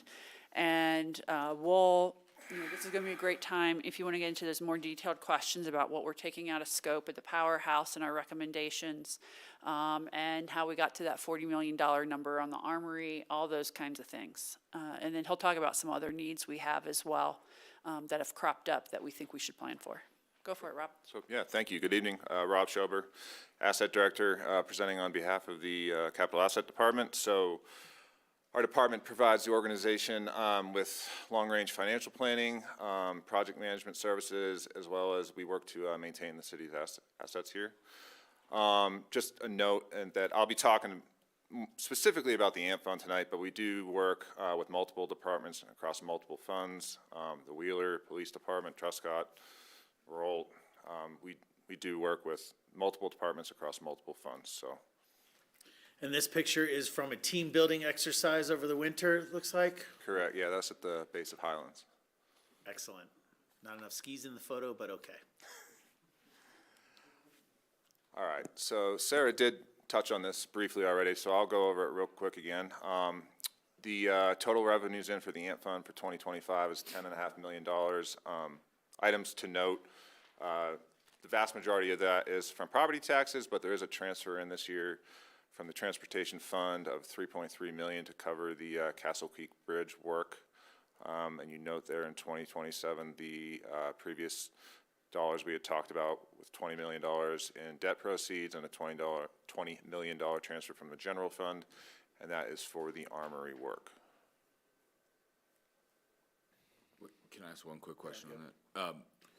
In terms of the debt proceeds, does calling it debt proceeds limit us in any way? Does it give us the flexibility to do like a property improvement fund or something of that nature that we're borrowing against? I just want to make sure we have flexibility. Yeah, the naming in this particular case is not going to lock you into anything. Obviously, if you do need to go to a debt option, you'd have to go to the voters for that, unless you did a certificates of participation option, which is the only thing that would allow you not to in that case. Thank you. And AMP fund expenditures, if you notice, the expenditures for 2025 is slightly higher than the revenues in. That's $13.5 million. The asset management in our department this year has a smaller piece of the pie, 17% of those capital project expenditures. And of that $2.3 million, the vast majority of that is for the armory with a $2 million request for 2025.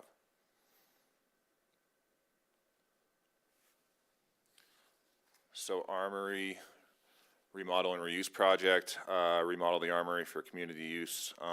As stated, we have an action item coming up, I think it's on the 8th of October to show progress in schematic design, hopefully finalize the schematic design. And the next steps moving forward would be to start the land use application and move the design forward with design development. There is a request of $2 million for 2025. That money gets us through the design process to construction docs. Is there, we saw the renderings in our last work session on this and such. And so when you talk about this kind of budgeting, would this kind of budgeting get us all the way through what we saw last time? And that means like equipment and finishes and like does 40. So are you asking about, I'm sorry to interrupt, are you asking about the $2 million for 2025? Or are you asking about the out years dollars? He's talking about out years, including tenant fit up. I think that's a great question. I can't guarantee that this will cover it all. That's part of the negotiation, depending upon how the facility operates and whether you choose to go with a master facility operator. And what we've heard is we need to do that full build out. So we're going to build out mechanicals, but there's still a question about like, are we putting tile on the backsplash of a particular vendor. Like, we're and not anywhere near that level of detailed planning. So, and, yeah, so not near that level, but, so what I'm wondering here is, this is an old armory building, so just to do the building work is kind of what I'm trying to parse out here. Like, do we have, and you don't have to have it tonight, but maybe in the future, what is the building work versus the finished work kind of stuff? So a few things. There's still, notice the conceptual estimate piece up there. There is still a lot of room to drive this cost of the Armory project any way that council desires. This dollar figure here, this 35 million, is based on other projects, and it's not complete apples to apples comparison of what the costs of those projects were, and then extrapolating those costs both forward in years and then also in the complexity of the project. For example, the old powerhouse project, which we're going to talk about here, while it's a historic building, we were going to be doing mechanicals, we were going to be doing structural upgrades, not complete apples to apples, but the costs from that today were coming in somewhere between $1,200 and $1,300 per square foot. I know that the Armory is going to be more expensive than that, and the Armory is just shy of 20,000 square feet. So that's the level of estimating that's going into plugging this number in here. Okay. Actual building costs versus tenant fit out, that we're not there yet. Okay, thanks. Any other questions on this one? Okay. All right, the old powerhouse project, Sarah did provide you with a recommendation to reduce the original scope of this project, to reduce cost, to free up dollars in the AMP fund. We talked about kind of minimal work to ensure the building is safe and functional for staff use. We hit on some of the big items that we want to tackle, but the shoreline's a big one, the roof is a big one, ADA access on that upper level. There is still going to be a need for an electrical service upgrade. However, we believe we can reuse the existing transformer. We'll be adding heat pumps to supplement the existing system that's there while leaving the existing system in place. That reduced scope, essentially, the big items it takes off the table is the new mechanical systems and also the structural upgrades that would come with a complete renovation of that facility. $5+ million in savings from what the full scope would cost.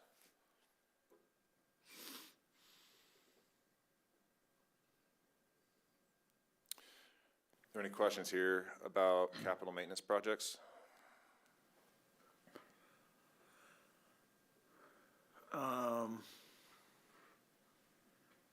Actually, if you go back one slide, that'd be great.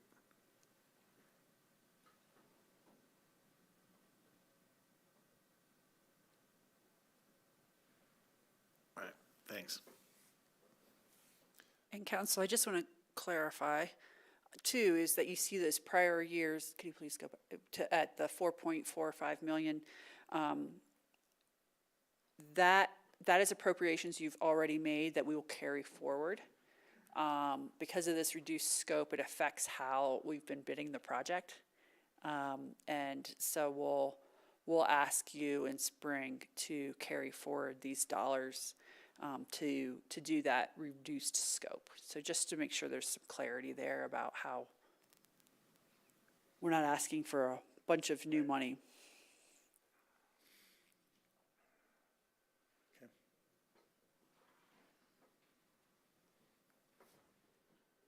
Any questions? Yeah, Ward. Sure. Yeah, we have a pretty much brand-new building here. Pretty much brand-new building here, and we're asked to put $60,000 into HVAC efficiencies for for the East Maroon press conference room. Why do we need $60 million or $60,000, and are we going to see, is that going to eventually yield savings that is going to justify the cost of $60,000 here? So we had, in the construction of this facility, we value engineered about $1 million out of this project to bring it in on budget. One of the things that was value engineered was a dedicated VAV or a valve box for heating and cooling that Maroon Pass conference room. Right now, that runs off a box in the finance office, and that room with the channel glass gets extremely hot and extremely cold, and it's difficult to control. So that's what that funding is for. It is not an efficiency upgrade.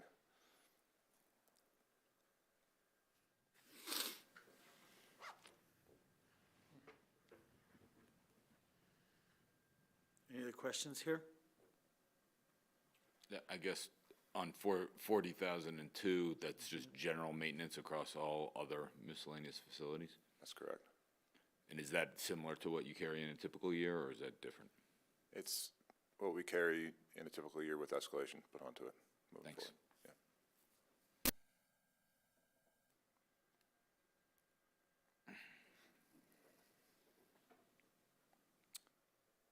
Any more questions?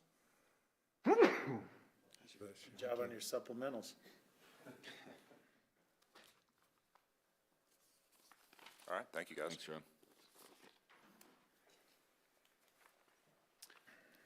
Good evening, Council. Tyler Kristoff, Public Works Director. I am filling in for Tricia Aragon, our city engineer, tonight.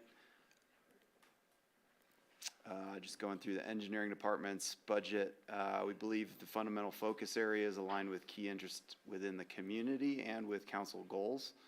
I think tonight council will see that operations, capital efforts, and our supplemental requests intentionally align with council's goals and focus areas for 2025. You'll see on the engineering revenues, these fees are going into the general fund. These fees are primarily made up of development review fees, which include building, right-of-way, encroachment, CMP fees, and we're generally estimating flat revenue projections from 24 to 25 in this fund. Engineering responsibilities are split between direct customer support, like our development review, and non-direct community support, like our capital project management and maintenance activities. You'll also note that GIS and pedestrian and bicycle infrastructure are included in engineering's work plans and expenditures.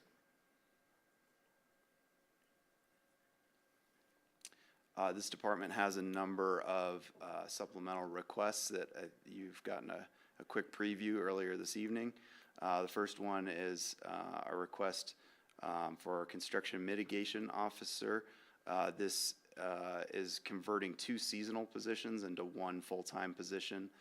So you'll notice, as Sam did earlier, that cost is lower than a typical FTE request. We believe this move is responsive to the customer-focused government council goal. It allows us to address changing recruitment and retention environment, as this position has been vacant for more than 1 year. And it really allows us to react to the changing nature of construction in our community, as construction is no longer seemingly a seasonal issue. Bill? Yeah, Tyler, can you touch on why this has been a seasonal position in the past, and just very briefly on what this role does? Sure. So this is a role that helps administer our construction mitigation program in the community.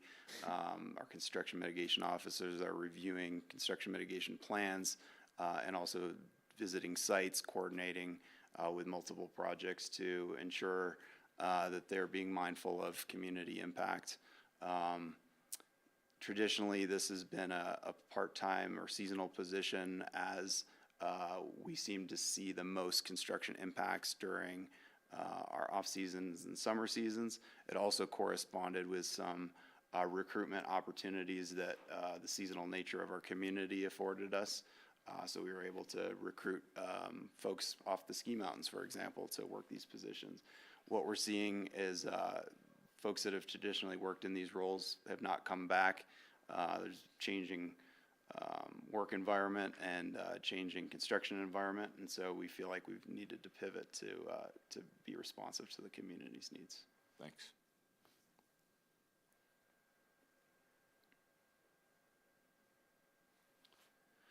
Second supplemental request that you saw earlier is for a development analyst position. This is an existing but term position. We believe this position is critical to process improvements within permit intake, processing, and internal coordination of referral agencies. It mirrors a larger effort across all of our development review groups, including a similar request you'll see later this evening outlined in the Community Development Department. We believe that this request will continue to cut down on the review times, improve customer response, and improve our internal coordination. And really, this is a direct response to Council's customer-focused government goal and development improvement processes. I had a brief question. There was the request from 2024, was that position filled? And is the person that's there now just looking to be a permanent fixture? That would be the idea. Yep, the position is currently filled.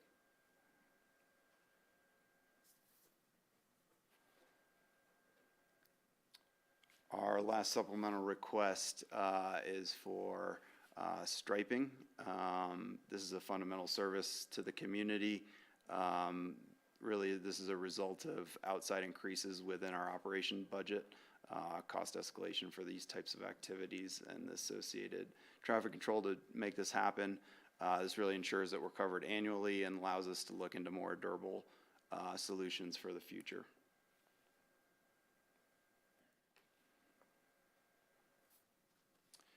We also alluded to a larger asphalt project.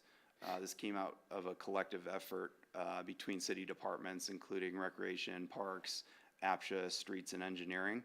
We were able to combine scopes to minimize remobilization, make the work more attractive to the limited bidders we have in the valley, and minimize the impact to the community while providing these economies of scale. We're actually bidding this project here shortly in 2024 to maximize our response and essentially be first on the list for contractors next year. Combined, these add up to about a $3.5 million project. Tyler, are we also combining this with any streets work? This is some of our streets work, including trails and parking lots, city streets, yeah, all of those all at once. Not just parking lots of workforce housing complexes? Correct. Okay, thanks. Next, we have a few capital projects in engineering. Most of these projects have large capital expenditures, but a few of these have relatively modest expenditures for 2025. However, we wanted to provide council a preview of kind of the upcoming efforts within the department, even if they may be just designed for 2025. So again, you just saw this as the pavement preservation project, and this would be engineering share of that project. The next project is installation of a sidewalk along Gibson Ave and addressing adjacent nuisance drainage concerns in the roadway. This project was formulated in response to citizens' concerns with the safety along the roadway corridor and the high traffic nature of pedestrians coming from this area of town down into the downtown core. Additionally, it's important to note our stormwater programs would contribute about $300K to the 2026 construction of this project as it relates to improvements in that fund. Bill and then Ward. This is a good project and I think a needed connection. I have some vague memory of the city not having right-of-way space here. Is that accurate, and have we solved for that? So don't quote me because I don't have the survey in front of me, but I believe we've solved for that. It was a very narrow strip of right-of-way, but we feel like we can meet minimum pedestrian corridor widths and still respect private property rights to work through here. Thanks. Bill asked one of my questions about if it requires land purchase. The other one is a question I had. Is normally, when a property gets redeveloped, they have to complete the sidewalk.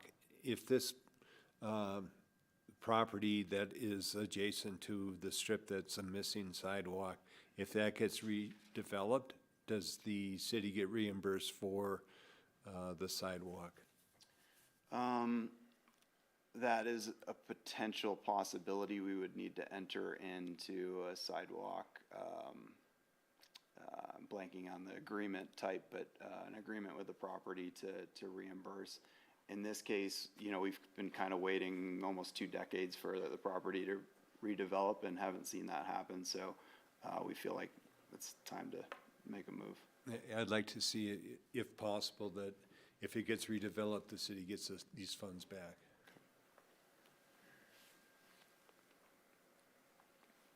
The next project is the Galena Plaza paver surface.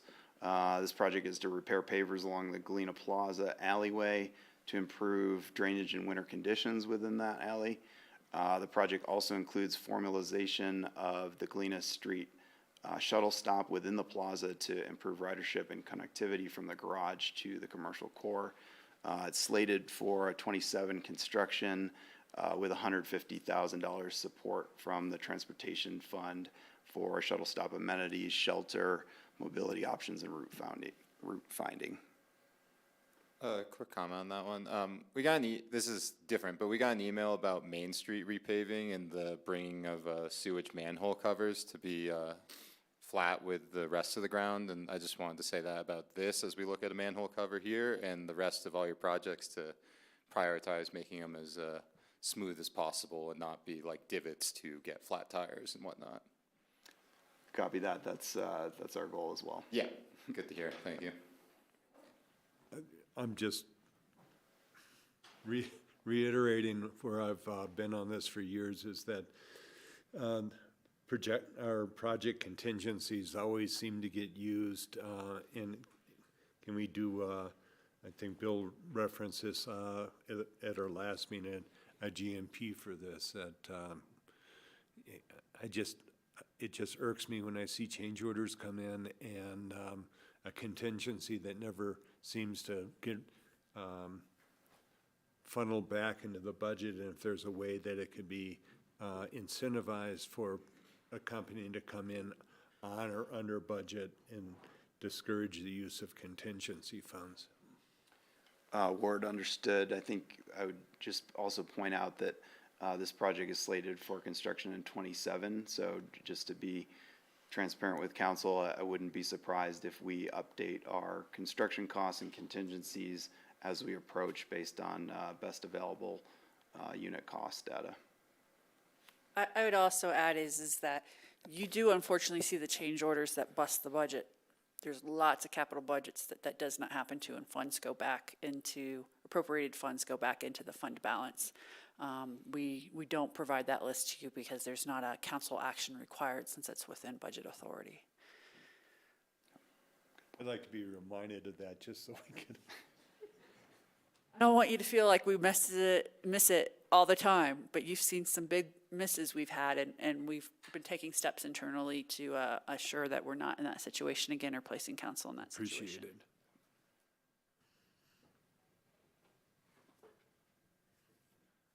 I did notice it's not immune to Aspen. It happened in Basalt just last week, too. The next project is the Mill and Main intersection, looking at replacing this intersection, taking it from asphalt to a concrete surface for the structural integrity and longevity of the intersection. The city and CDOT have been working together and indicated this intersection would be best done in concrete for the benefits that we've seen out at the 7th Street S curves for the turning movements and pavement longevity. Staff expects, based on preliminary conversations with CDOT, to receive about a $675,000 contribution from CDOT for this effort. However, based on CDOT's funding woes, I think there's a high probability that the schedule may shift based on that state funding.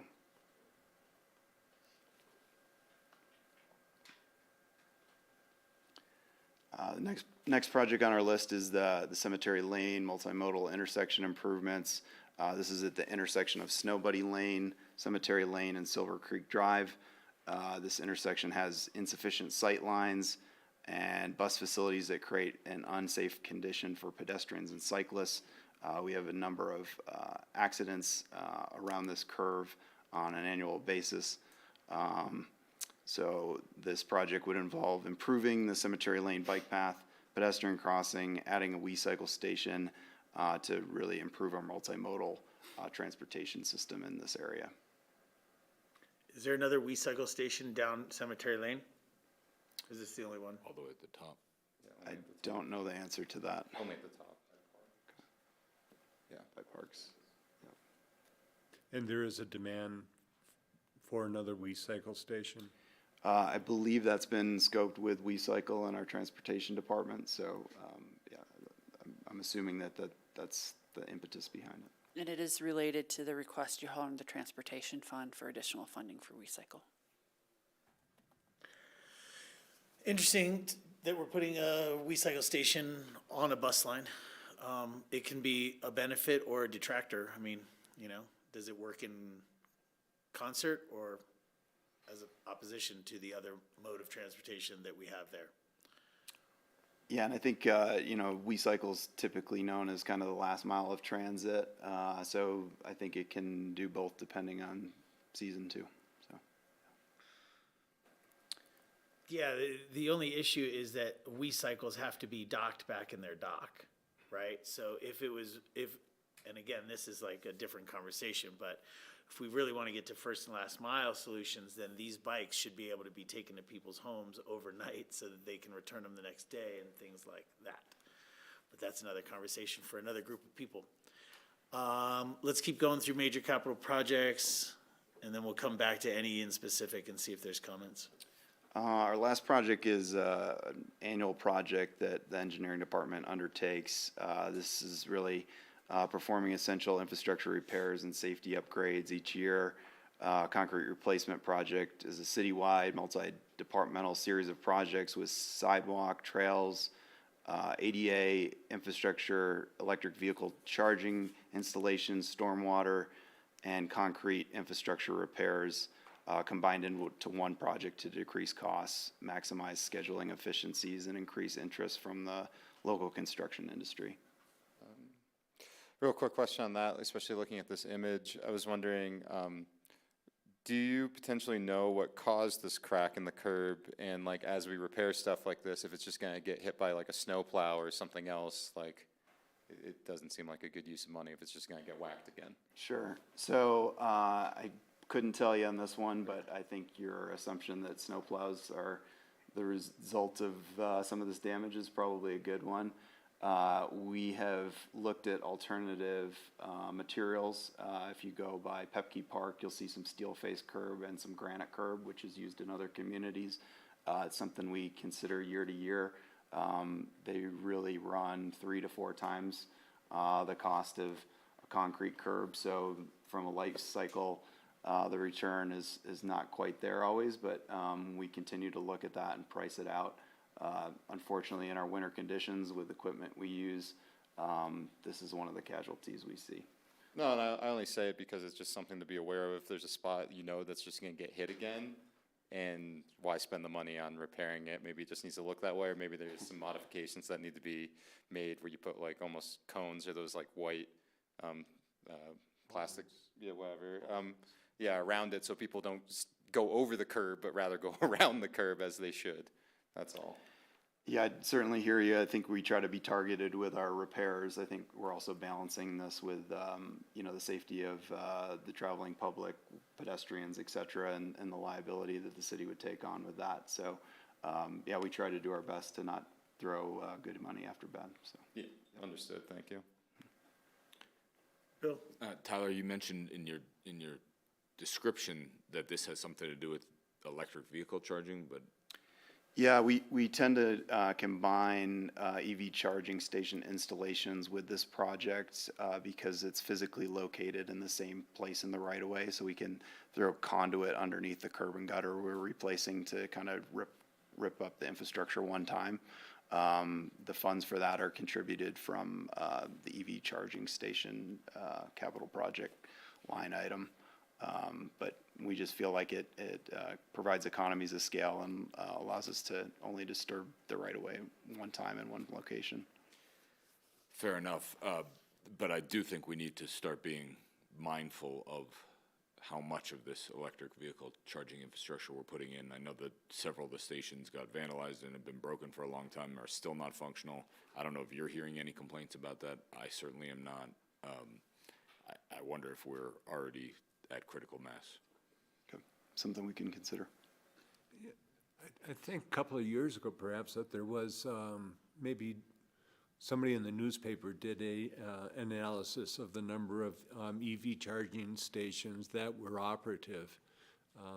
I think it'd be good, as you know, Bill has indicated, to do an inventory of how many of these are are currently not being used because they're in disrepair, and try to make that a point to keep all of those EV charging stations operational.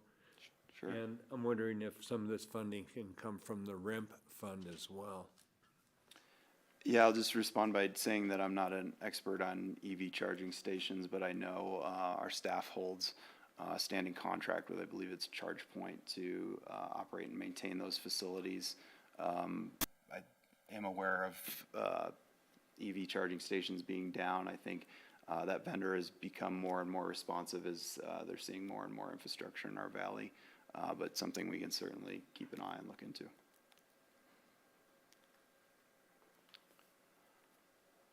And the last is our capital maintenance program. These are fairly self-explanatory, keeping our traffic signals up and running, and then the emergency repairs are for just that, emergency repairs that pop up on our roads and bridges and drainage infrastructure throughout town.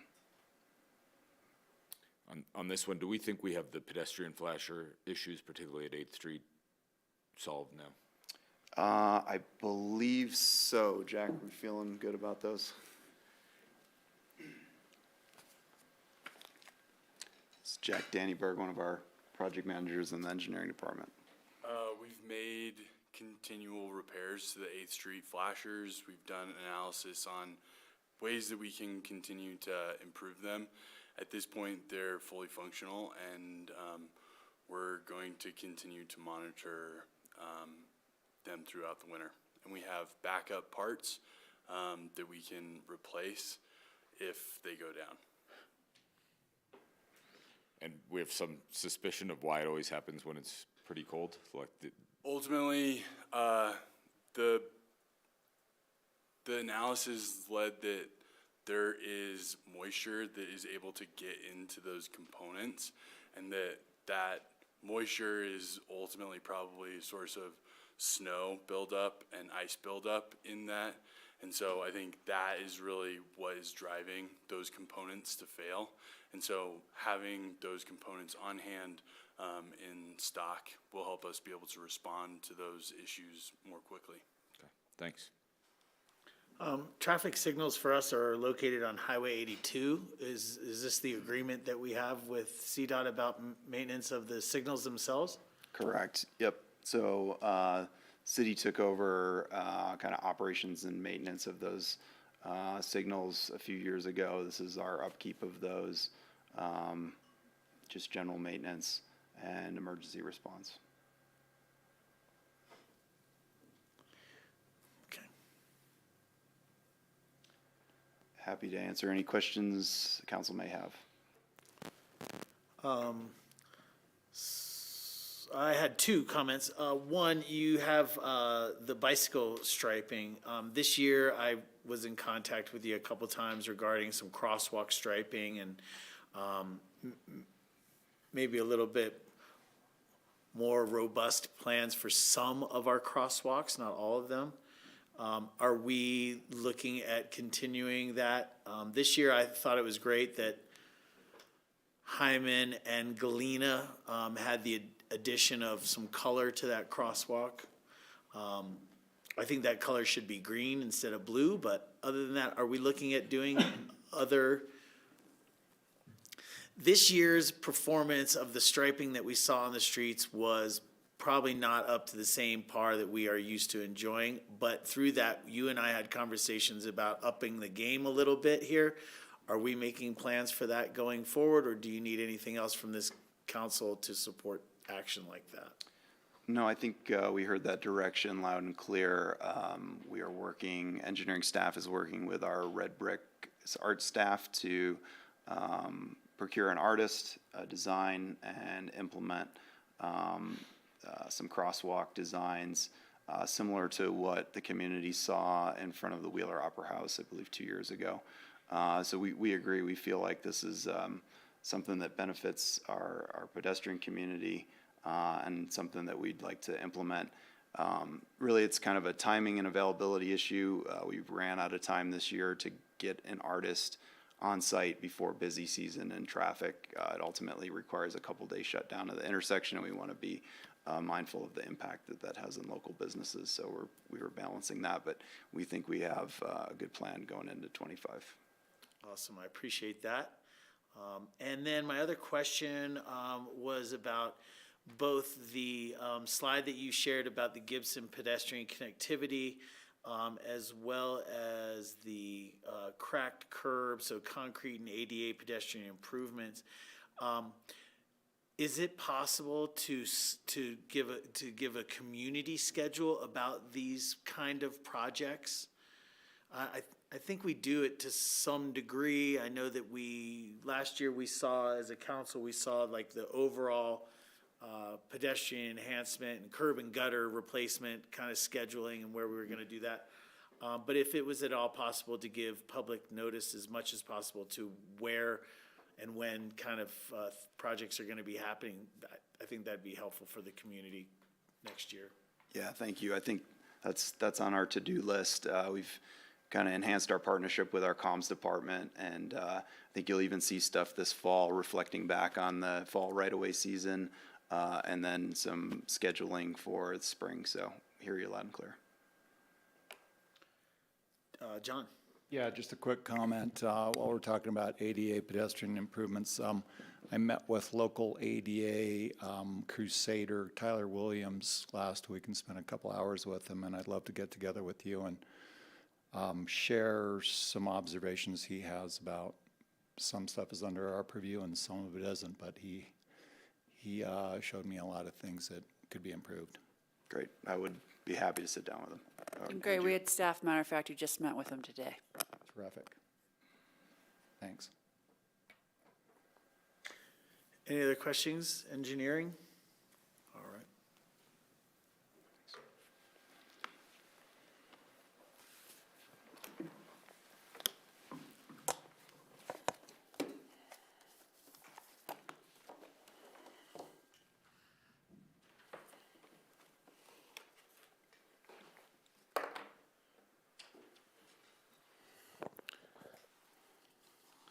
I feel like this chair sets up people to be short. Ben Anderson, Community Development Director again. Council, thanks for the time this evening to talk about ComDev's 2025 budget. Our priorities in 2025, some of those have already been discussed previously. We're really working on getting the newly established development services team up towards improvements across the development review process, both inside ComDev and outside of ComDev. As you may know, we've had quite a bit of turnover on our planning team. We also have our consultant working on evaluation of our process. We look to spend 2025 fully rebuilding that team and doing some significant improvements to our process, both things that we can do with code amendments and things that we can do without. Certainly, we're going to have some council-directed and other targeted code changes that we'll have in front of you. Across the ComDev team, working on electrification and building performance standards and the intersection of those things per council direction.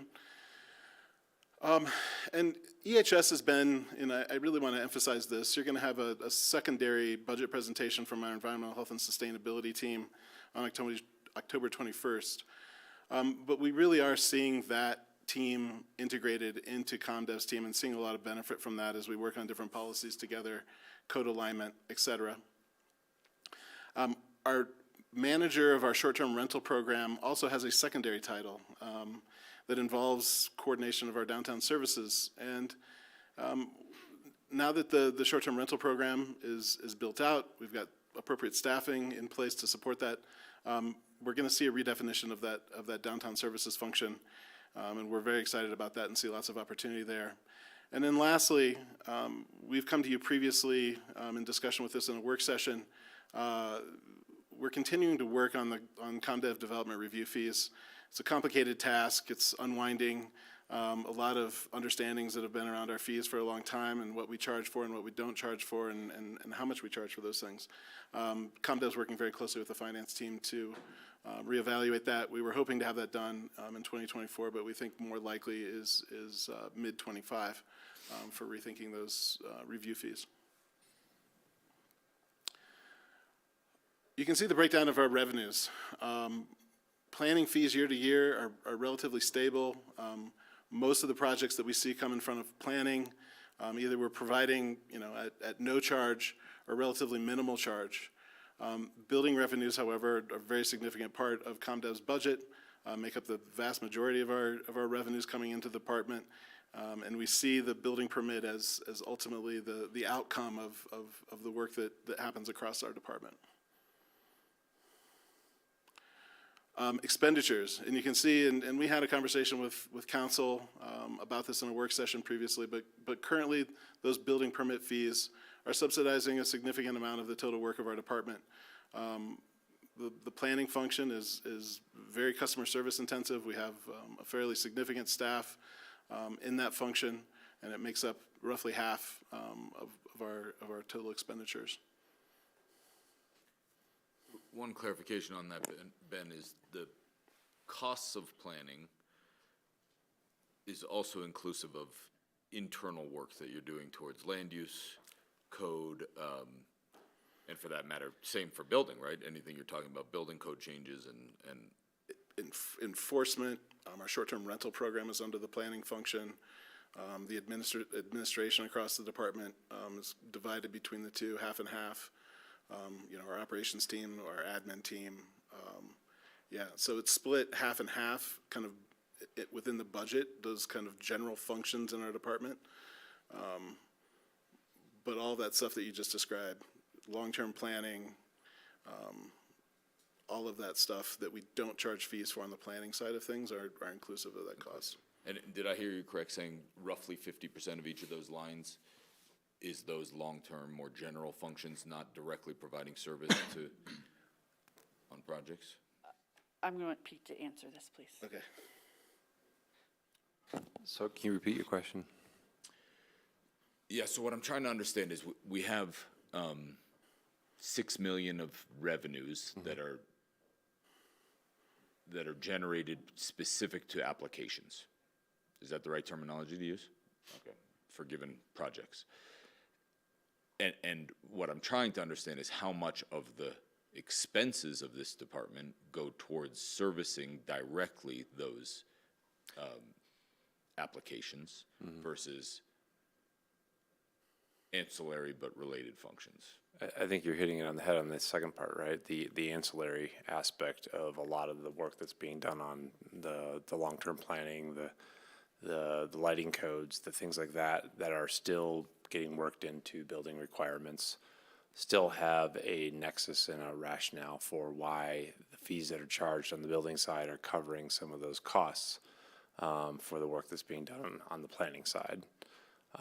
So as Ben's mentioning, obviously he's got a team that's kind of across these two different groups of planning and building. But right now, the fees are kind of looked at holistically in terms of supporting that overall effort. Yeah, I understand. I'm not challenging the nexus. I get it. I'm just trying to understand what percentage of the cost of each of those two departments, planning and building, go towards directly servicing those applications versus indirectly servicing. And I would say that we would want to have a further discussion of what's considered direct and indirect there. I believe that there's things that are in response, for example, that come back as code amendments due to the lack of quality in applications. So we need to clarify code. to do that. And so is that a direct or indirect cost compared to a whole new policy area? I think those are easily pretty answer big it's differences. Indirect. So, the direct is to do the work to address what's being applied for, period, in that specific moment for that specific application. So we can come back to you with a little more detail. I don't want us to guess this off of our experiences at this table. Thank you.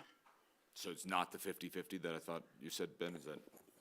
Well, I was suggesting it's a 50-50 breakdown in terms of cost between building and planning. Got it. I would say, broadly, and I understand Sarah's caveat, and I will say that it's one of the things that we're looking at that's made the sort of fee evaluation complicated. Is trying to understand the distinction between those direct and indirect, and allocating the indirect, to appropriately to different fees that we're charging for different services in the department. So no, I would not suggest between permit and long range that that's a 50-50, direct development review, and long range is not a 50-50 split. I would say it's, I don't want to hazard a guess, but it is certainly not 50-50. Get back to me when you can. Yeah. I'm curious. Thank you very much. Yep.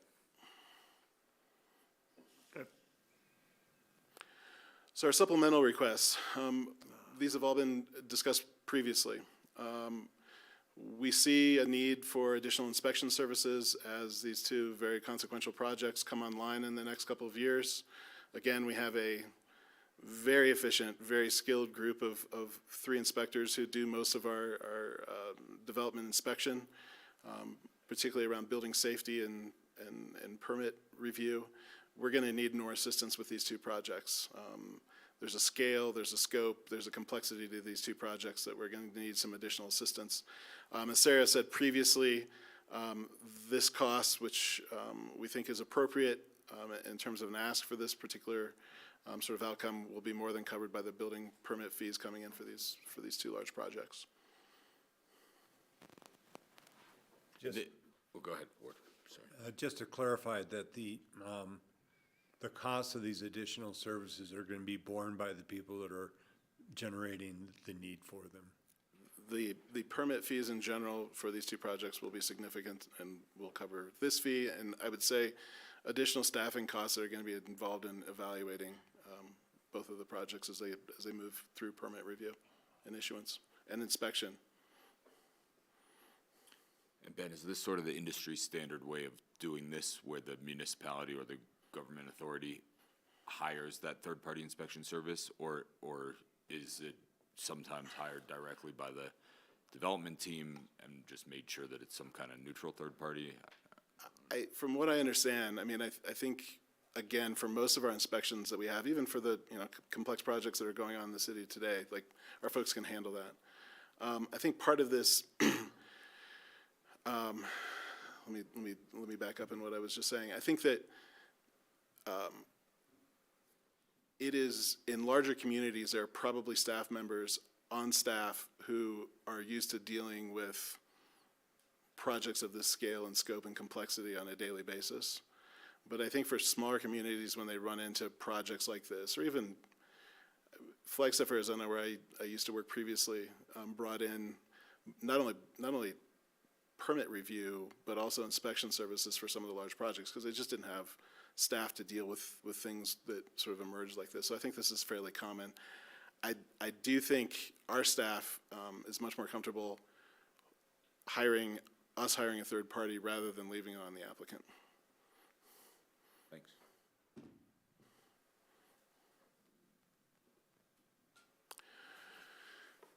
This position, Tyler discussed the peer to this position in the engineering side of the equation on the development services team. Again, this is a 3-person team that we've had in place in total for just about 2 months now. This is a termed position that we have a person in this position who's been doing the job that we fund out of our budget authorization from 2024. We wanted to get the team set up, and so thought that the termed response was the appropriate, and we're asking for this to become permanent. I will say that over time, the permit intake, permit review, facilitation. I think we've always had a robust permit review staff in terms of actually looking at plans. But the complexity of bringing in permits into our department, making sure that they're being tracked, between the review agencies, I think has been an underappreciated role and process within the department. And we haven't, I think, acknowledged it fully in terms of its, one, importance to bring improvements to our overall development review process. But two, I think the complexity of the task and what we're asking for has been perhaps underappreciated over time. And I think establishing this team and putting it in place, I think, is a really sound acknowledgement of the complexity of those tasks, the volume of those tasks, and I think if we're going to make a move on creating more efficient development review process, this team that this member is a part of is essential to that outcome.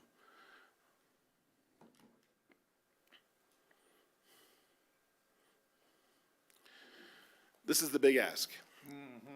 And in response to Councilmember Goose's questions during the introduction, I want to spend a little bit of time talking about Salesforce and what it does and who uses it and why it's such a big monster of a piece of software. There are 10 departments that use this software, that have licenses within this software.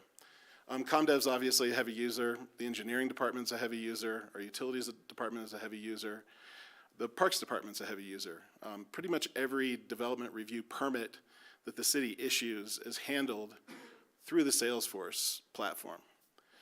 It has a customer service portal that is the interface with our customers.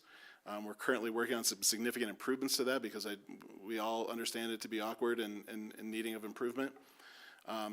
We should see those things implemented before the end of 2024. But we also have users in APSHA, we have users in Aspen Fire, we have users with the Aspen Sand District.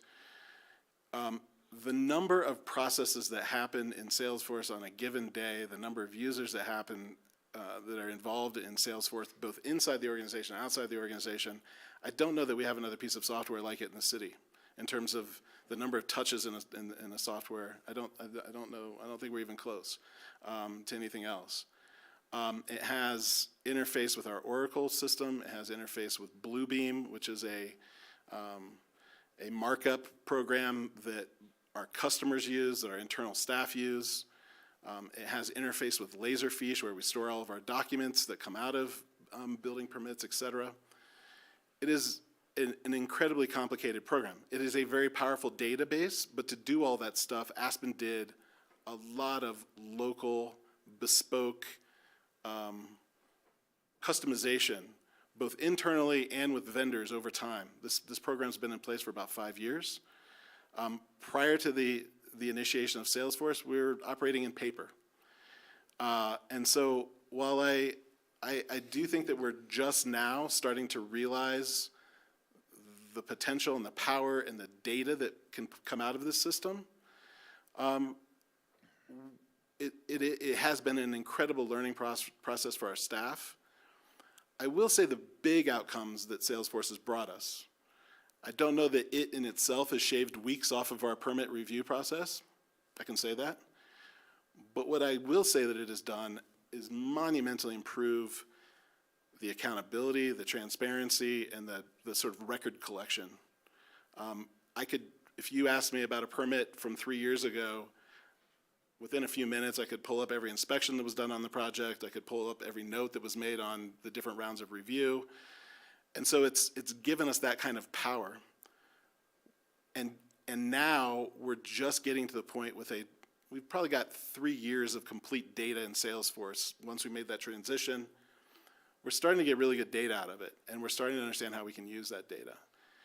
And so in no world do I think that more than a $500,000 ask, one time of $350,000 and $200,000 ongoing is insignificant. But before we talk about what that money is going to be used for, I just want to say that it is incredibly important to ComDev's functioning and across our development review staff across multiple departments. It's something that we're in every day. we could not function without this program. Having said that, it has been a difficult program to get it where it is today. The $350,000 one-time request in 2025 is to make sure that this program that we spent a lot of time building out continues to function as many of the sort of code structures that we use to build the program. Some of those things are transitioning out, and we're going to need significant vendor support in making those code changes and making that transition to make sure that the program is sustainable long-term. I have folks from our SIO office, if you want to understand what's necessary in that more specifically, we can certainly have them sort of come and talk about those kinds of things. The $200,000 ongoing,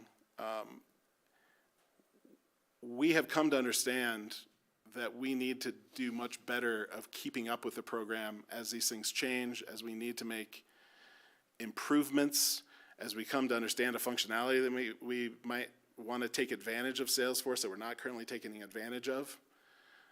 We do have vendor contracts that are not insignificant, that we have kind of built into our baseline budget, but we're coming to understand that that's not enough. And the consequence of that is we've created some very stressful situations for the staff who are responsible for making, our staff who are responsible for making sure that the program continues to function on a day-to-day basis, and to make those improvements that the different departments are asking in terms of our permit process. It's a lot to ask for the couple of staff members who are tasked with that. And so, in looking at these four tasks that are up here, the $550,000, $350,000 in 2025 to do the required updates to the code, and then $200,000 ongoing. The critical maintenance is really the things that we need to do in 2025 with the one time, and then moving forward into time, continue to improve and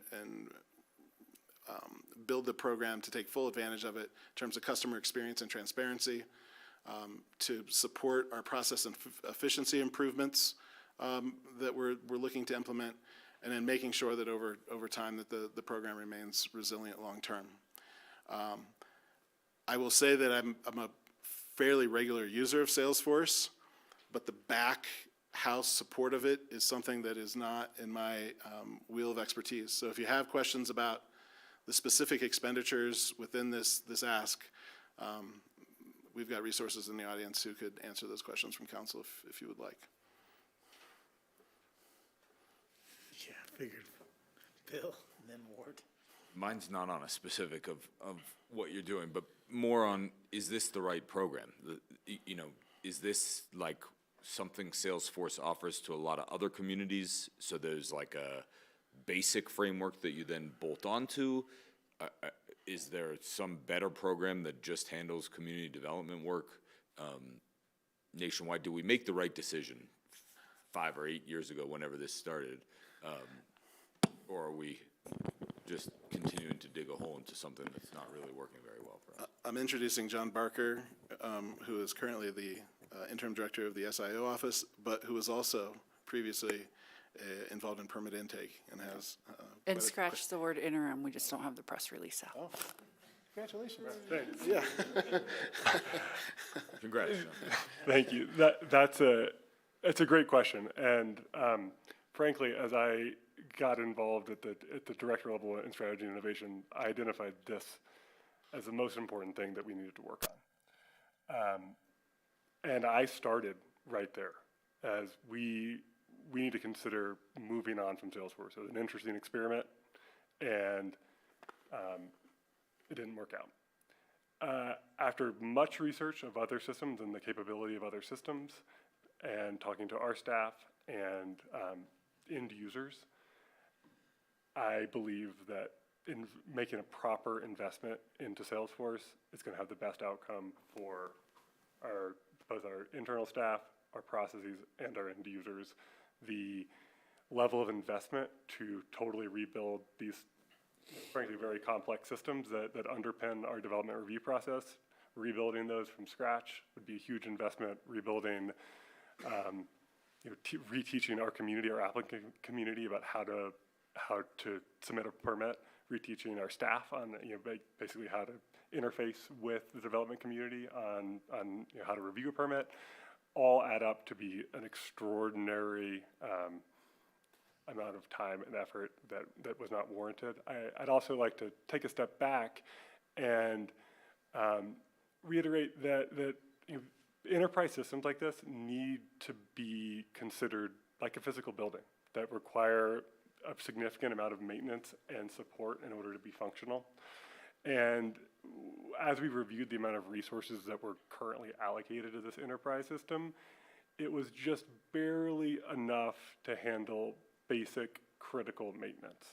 And so what's happened over the past few years is we've gotten behind on those things that really make the system feel valuable and useful for our staff and our community. So we have a list of literally 100 improvements we'd like to make in the system, both identified internally and externally, that we just don't have the funding or the staff capability to implement.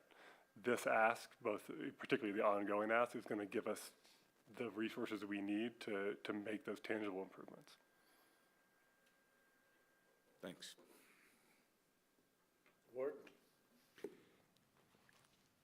Yeah, it's been said in programming, the first 90% of a program goes pretty well. The second 90% takes a while. And we saw this with Home Truck, and we see huge licensing fees every year for Home Truck. And a couple of questions. One of them was what Bill asked: isn't there something else that's being used by community development? And you've answered those questions, but the $350K one time is, I don't understand retiring code. Once it's written, it should continue to function unless we're leasing this code. And is the $350K one time, is that for adding functionality? And the $200,000 ongoing, is that for support and licensing, or how does that break out? As you work through a program, you find a tweak that's needed or something that doesn't quite work, and you have to pay to get that fixed. Yeah, so there's, I'll answer your question at one level of detail, and if that's insufficient, we have our subject matter expert, Eric Wiseman, here, who can dig into the nitty-gritty of that. But basically, the original Salesforce build was built it's not exactly on code, but processes within that system that are no longer going to be supported by our vendor. So the software pyramid with this system is relatively complex, as we have Salesforce, which underpins the system, and that's the term we use for the system. But there is a secondary layer that supports basically government use of the Salesforce platform. And those two interfaces, right, require maintenance, and they require updates in order to be able to talk to each other. And that basic relationship needs to undergo a pretty significant overhaul for us to be able to maintain the level of functionality that we're used to. So the $350K to fix all of that in another couple of years, or are we going to have to do another $350K for retiring code that's no longer supported? Yes. Sorry. At this time, we believe that the replacement code is going to be supported for an extended period. I mean, of course, like I said originally, right, we need to be thinking about enterprise systems like their physical buildings, and you have to replace the HVAC, you have to replace the sewer line. So I can't predict that, but I do feel like this is going to be last longer than the 5 years this original build lasted. Yeah, in this ongoing, is that licensing, or is that support and fixes, or what is that? No, so that's step 2, 3, and 4 you see on the screen in front of you, right? So they're, like Ben was saying, right, one of the really powerful tools in Salesforce is this data collection, right? And I think the city can do a much better job of being transparent with the type of construction, the amount of construction activity that's happening, and make that available via a public dashboard. So that's one example of this, of the data transparency. There are tools that we can use to be able to collaborate in real time with our applicants. Right now, there's, a swapping in and out of plan revisions that happens. There's a way in which that process can be drastically reduced in the amount of work it takes for our applicants and our staff, and that it's just a real-time swap of a single sheet. People can be collaborating in real time. So things like that are the step two. Step three is being realistic about the amount of time and resources that some of these improvements, this list of 100 improvements that we'd like to make and many more, right? Those take a huge amount of time, right? We're having a separate conversation with council about improvements that we can make to our development review process, changes that we can make to our code. That requires pretty extensive changes within our system in order to be able to accommodate those. Right now, we don't have the resources we need in order to be able to respond to those kind of changes. So it sets us up to be able to continue to improve our process over time.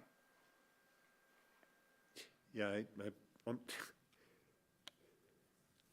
Bill said something at our last meeting that I take seriously to our fiduciary responsibility, and it seems like Salesforce has a spigot to our budget and everybody's budget, whether it's HomeTrack or anybody else that uses HomeTrack or Salesforce. They've got a beautiful building in downtown San Francisco, and you know how they're getting it funded is through spigots like this. Yeah, so I understand that it's needed, and the front end is going to have to be revamped. Front end for HomeTrack needs to be worked on. All of these are helping fund that beautiful building in San Francisco. I completely agree that this is expensive, and Salesforce is a major line item in our budget. I will say, right, the first thing I said when I got up here was we need to consider moving away from Salesforce because it's too expensive. But the research of my team and others in the city was to be able to deliver on council's expectations for the complexity of the development review process here. This is not an especially expensive option. Final comment, grr. Yeah. I'll just chime in. I've had problems with this and as well as with HomeTrack. I think that you should still keep your eyes open for a future without Salesforce. I don't see this trending in the right direction. I really don't. I can understand this in the short term and what you're saying where we are right now, but I don't have a good feeling about this going into the future. I don't. Yeah, and I hear that. I want to reiterate, right, as a strategy and innovation director, I'm not afraid of change, and I approached this thinking that change was the right strategy. And I will continue to have that attitude, and we'll come back to council if we think there's a better option. Right, and it's always a difficult position when you're in with something that you don't see a better option for. That doesn't mean that this is the best option, just means that we don't have another one. And so, yeah, like I said, I think this is trouble down the road, but. Yeah, I see the danger of trusting too much in this global platform like Salesforce. If there's another hack like happened to CrowdStrike recently, where does that leave us? So, yeah, I have concerns about monopolies. Let's move on to another slide, please. Happy to answer any questions that you have. Those are our supplemental requests this evening. ComDev typically doesn't have significant capital requests, and that's the same for 25. But happy to talk about any other aspects of our budget process. Sam? Yeah. I was wondering, does ComDev still outsource work to places? On a limited basis currently. We have a contract, relatively small in terms of the percentage of reviews that we sort of engage in. We have a small contract on zoning review. We have a small contract on plans examination that we, depending on the nature of a project, complexity of a project, there might be aspects of a project that we send out to a third-party reviewer. And then lastly, the request that we have this evening for inspection services. I don't know that we've had third-party inspection services in any significant way for some time. Yeah, and then should we be doing more outsourcing? It's a question.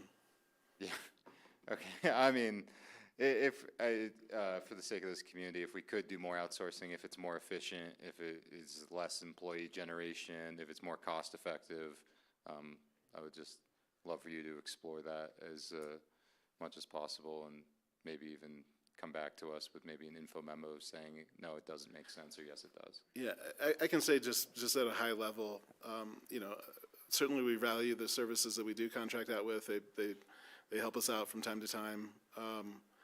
But I will say that there's you know, our staff takes life safety particularly important. We take other aspects of the building code you know, very seriously. We've got local codes that only Aspen has on some topics, particularly around energy.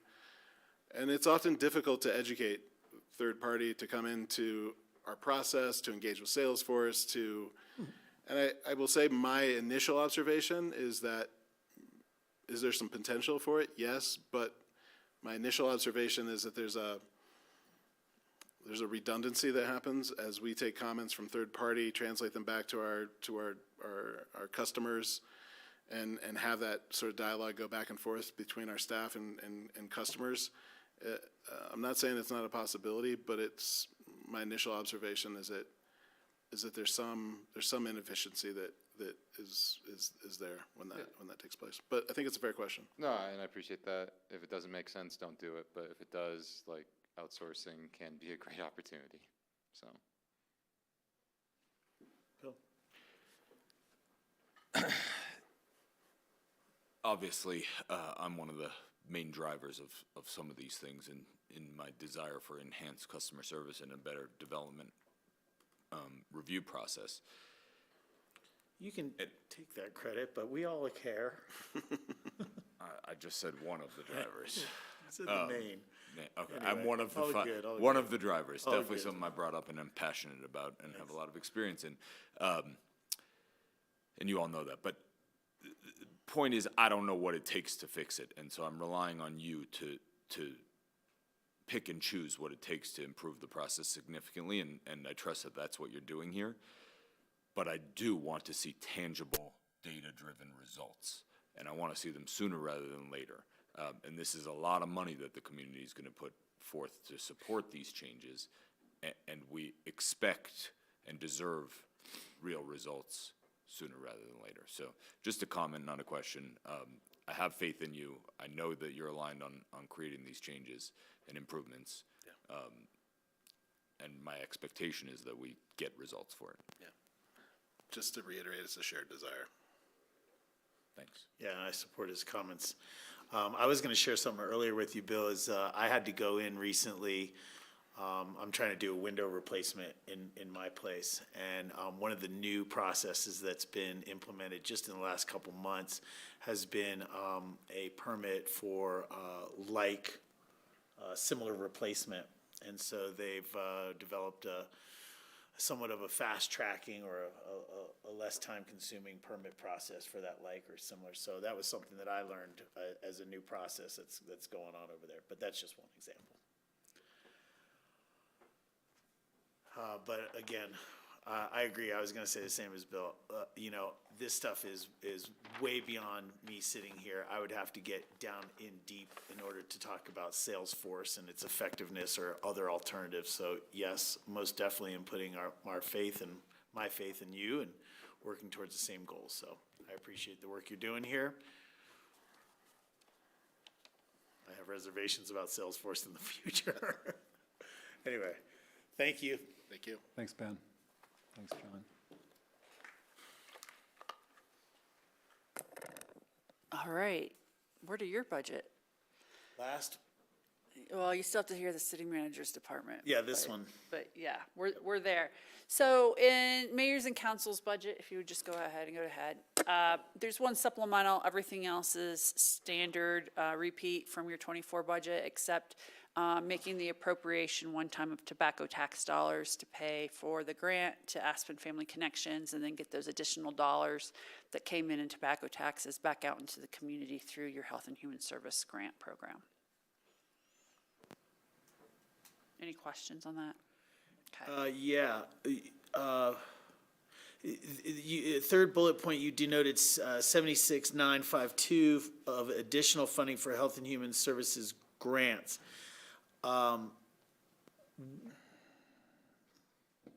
Those are tobacco tax dollars. That's why we award them one time, because it's based on actual receipts in previous years. But that doesn't take us down to zero in that fund account, right? Well, it's part of the general fund, so just to clarify, it's an accounting on the side exercise to figure out what is just tobacco taxes. I think with that specific dollar amount, that will zero out the balance through the rest of 2023. So all the 2024 money has not been spoken for.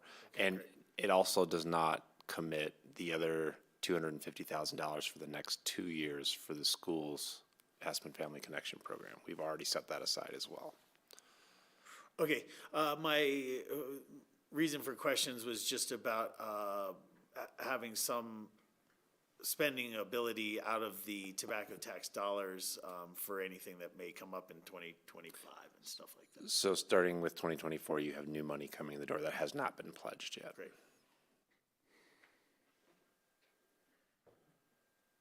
Any other questions on this? Okay. So the next slide here is back to the discussion about X Games. Typically, the council has provided an economic development inducement to the X Games. X Games has been around for quite a while. And a lot of this also had a combination of the value of the media impressions combined with the free community access to the event and entertainment. As we've seen the event change dramatically, particularly in the last couple years, really began to understand where was the new ownership focused, and the new ownership is really more focused on that media impression component. And it no longer seemed to have that community benefit at the level that was put in place at the time X Games funding was provided to SkiCo. So at this point, my recommendation is you eliminate this from your budget. And there's been conversations with your destination marketing and management vendor, ACRA, that for them to consider negotiation with SkiCo of what they believe is an appropriate contribution in relationship to that media impression value. Bill? My only comment is that I'd love to be able to support something like this. I do agree that it should come through the tourism. I back up. I'd love to be able to support contributing financially to the X Games. I agree that it should not be coming from the mayor and council budget, but rather the tourism promotion fund. So I certainly agree with this change.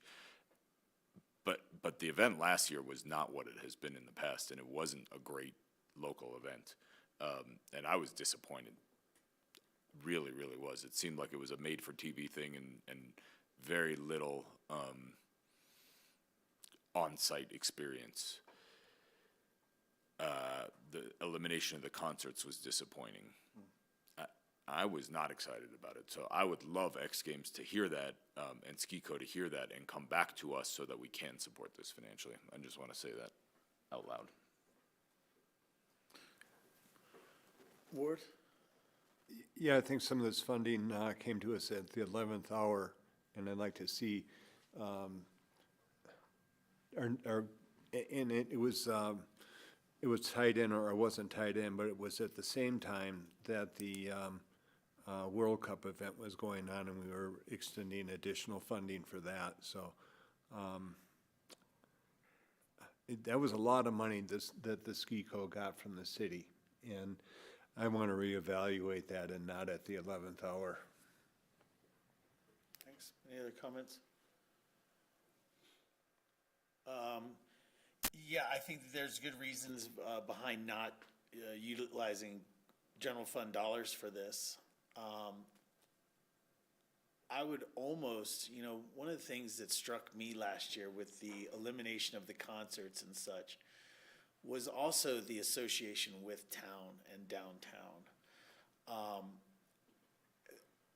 I would have been interested in some community gathering of some type in Wagner Park even during the X Games that created that downtown draw and excitement. For years, we've heard from many of our retail and restaurant operators that the X Games is not that big of a financial boost to them in their weeks, but maybe there's a way for us to make it better.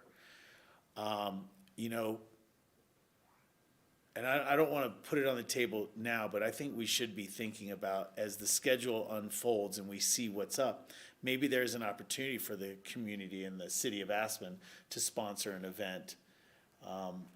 Nothing like a ticketed, fenced-in concert that draws people from all over our state or nation, but maybe just something downtown that is an opportunity for people to connect and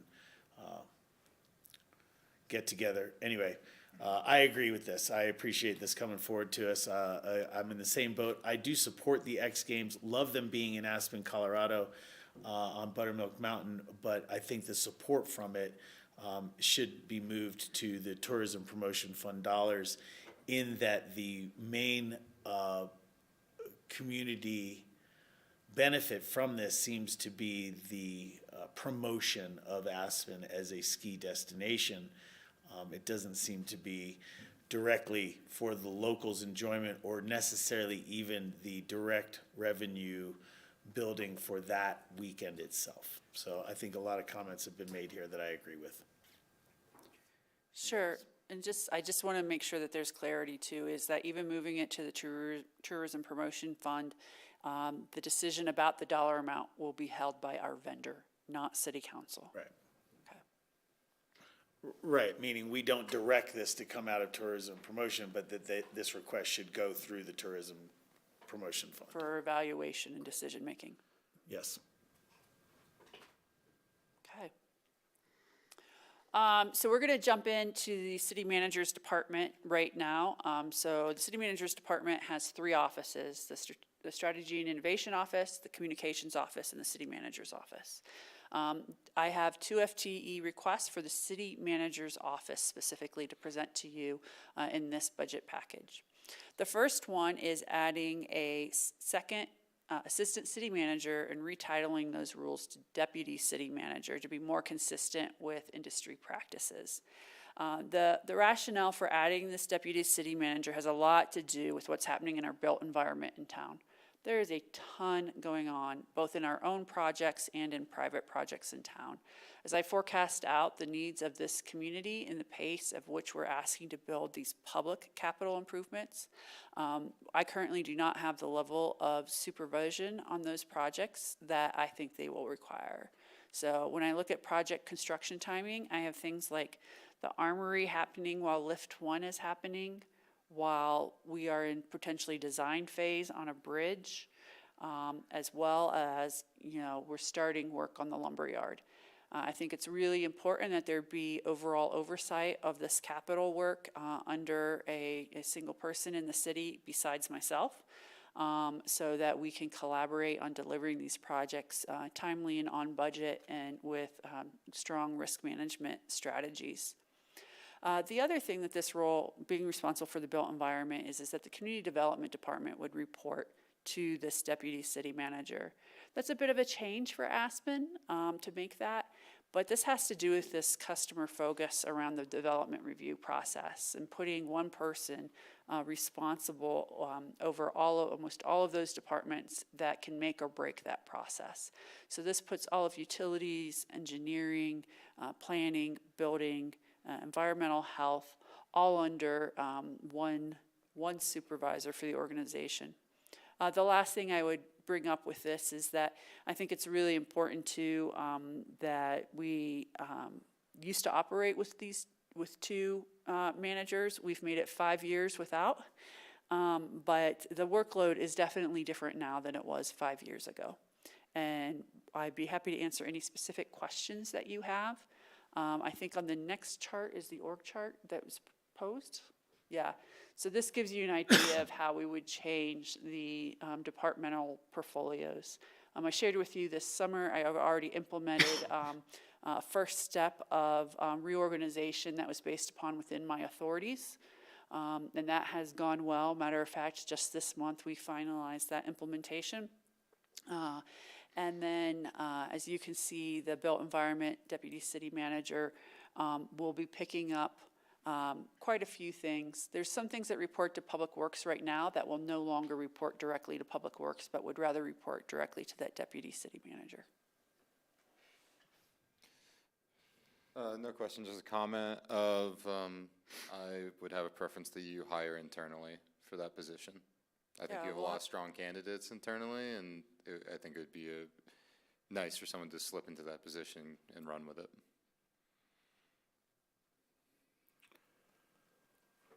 Questions, comments, John? Yeah, my question was going to be, are we going to hire internally or search nationally?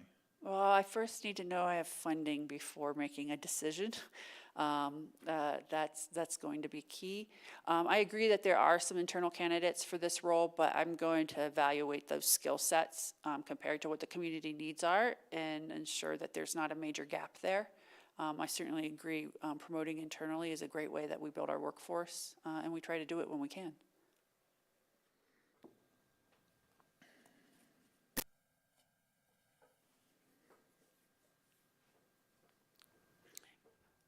Question on the org chart, you have 2 deputy city managers with departments answering below them. And Park and Recs, Finance, and Police, are they directly reporting to you? Yes. So one of the big changes is Parks and Rec reporting directly to me. It's actually our biggest department in the city, both by staffing levels and when you look at what their total portfolio of responsibilities are. And so I felt that combined with the community's importance on that, it was critical to bring that relationship closer. I think this is a department that has some complexities to it that we don't see in other departments, particularly with seasonal labor and the dependency on weather so much, and to make decisions on the fly based upon that, as well as the complexity of having an internal construction team in that group that make it a little different than a typical Parks and Rec department.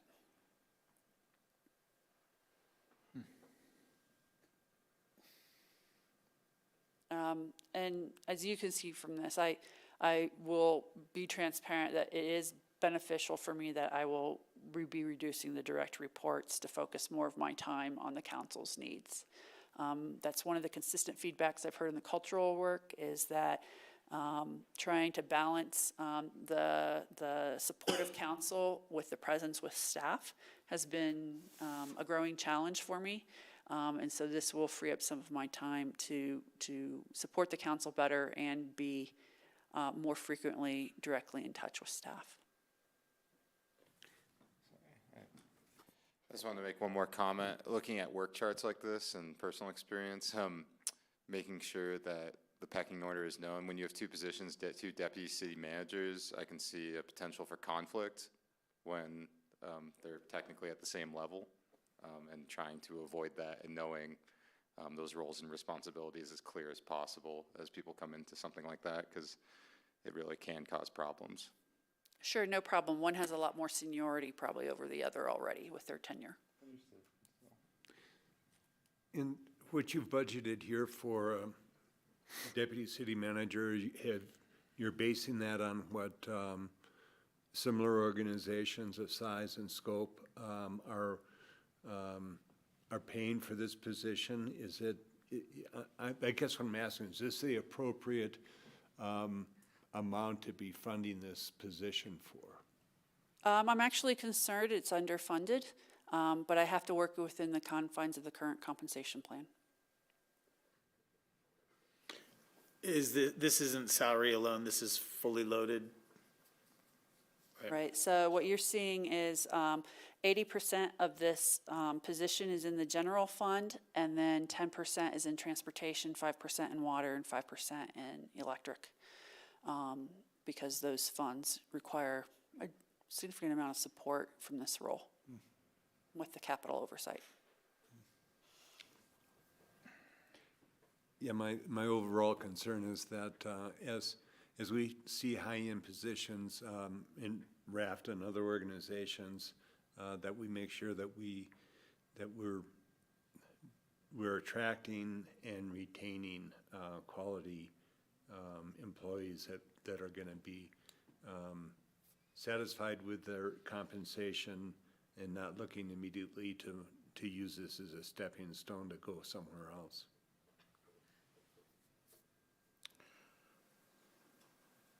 Okay. All right.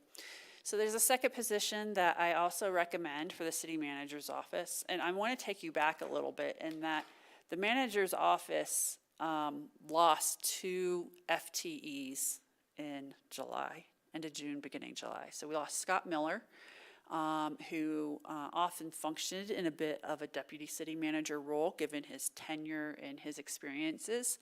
And then secondly, we lost Darcy Ware, who was a full-time management fellow for us. And so we've felt it quite a bit in our small office to have that much of a decrease in our staffing levels. What this second position does is focus on a lot of special projects that come up with the council. I'll give you a good example is Jen and I are trying to manage the conversation around governance and the documents we owe you on governance. And the capacity is just not at the level we had before to get that done for you. Particularly when we have large projects like the Castle Creek Bridge that requires support from our office. We're having an uptick in engagement with candidates for the state legislature, things like that when they happen, we need to be able to be responsive to, and the legislative session as well.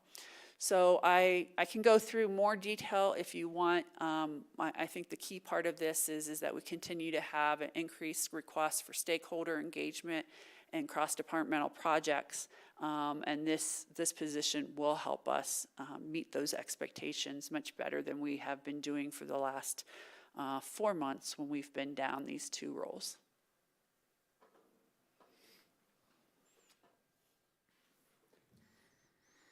So as far as a net FTE,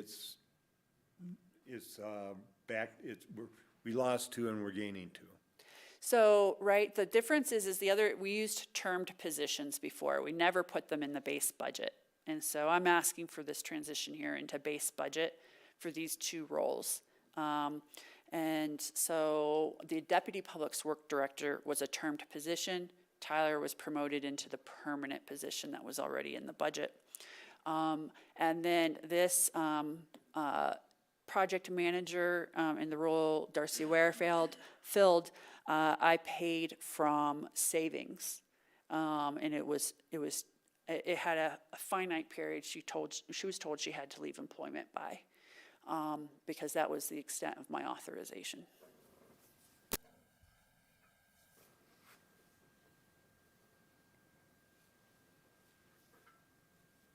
Okay. Thanks. Great. So I'm going to just hit on a couple other supplementals that don't warrant a full slide.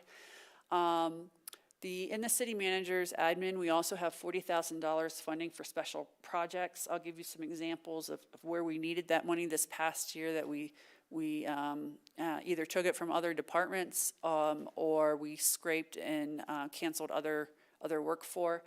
We're seeing it for more and more for graphic design, for some of the consulting work on the customer service standards, the digital accessibility law compliance, that we had to move around money to help minimize our new appropriation requests for, and things like the Wildland Fire electronic web portal that we stood up this past year. So there's just these things that come up that are either legal compliance or council priorities that we don't want to wait until a supplemental budget process is enacted for.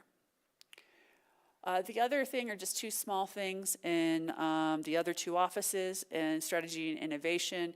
They have a small licensing increase, comes in at $10,000 for some software that is used widely across the organization that this department oversees. And then secondly, there's a need in the communications office for some funding for Aspen Community Voice, some community engagement events, as well as some digital library record keeping. So if you think about all of the digital assets the city has, right now they are not stored well or properly. And so it's to get us on the road to get that work started. You have any questions on any of these? Yep, Bill? Not specifically on these, but as part of the budget process overall, I suspect you don't already have this built into the budget process this year, but I would love to see some suggestions of some FTEs that are less important in the organization that we should consider swapping for some of these new ones. So I understand that some of these things are council-driven, some of them are administrative and a variety of other things, but I would like to know what would be less important than some of the new things that you're asking for. Sure. One of the things that would be helpful for me is a discussion of what are those services that can be dialed back.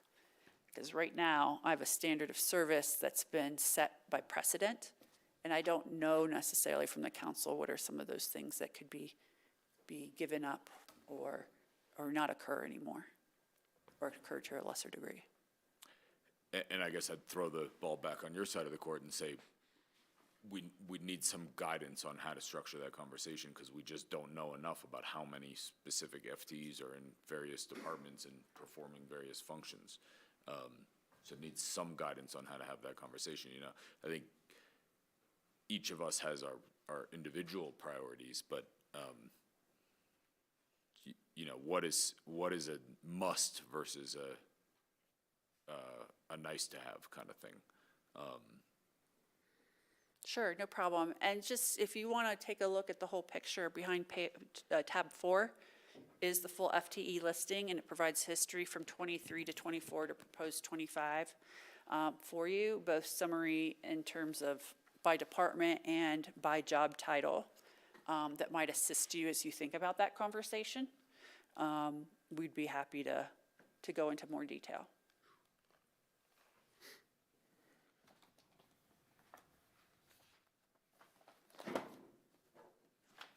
Any other questions? That's helpful, thanks.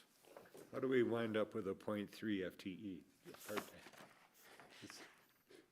Is that a really small person? It's someone who's divided between multiple funds. Some role that's divided between multiple funds. We're all 0.5. So I do have, Mr. Mayor, just a process question. Typically, we start the next session with any follow-up conversation from this. If there's zone things of follow-up conversation, I'd love to know those so that I can have the right staff available for questions that might come up. But otherwise, you can see we have 4 departments coming in. Once we get through police, once we get through the next meeting, you'll have been through 99% of the AMP, and I think it would be really valuable to start thinking about how you want to have that asset management plan conversation, or if we're on the right track and keep going. You still need to hear about an $800,000 or so request from the police department and a little bit what's going on in the rec side, in my opinion, to have a full conversation.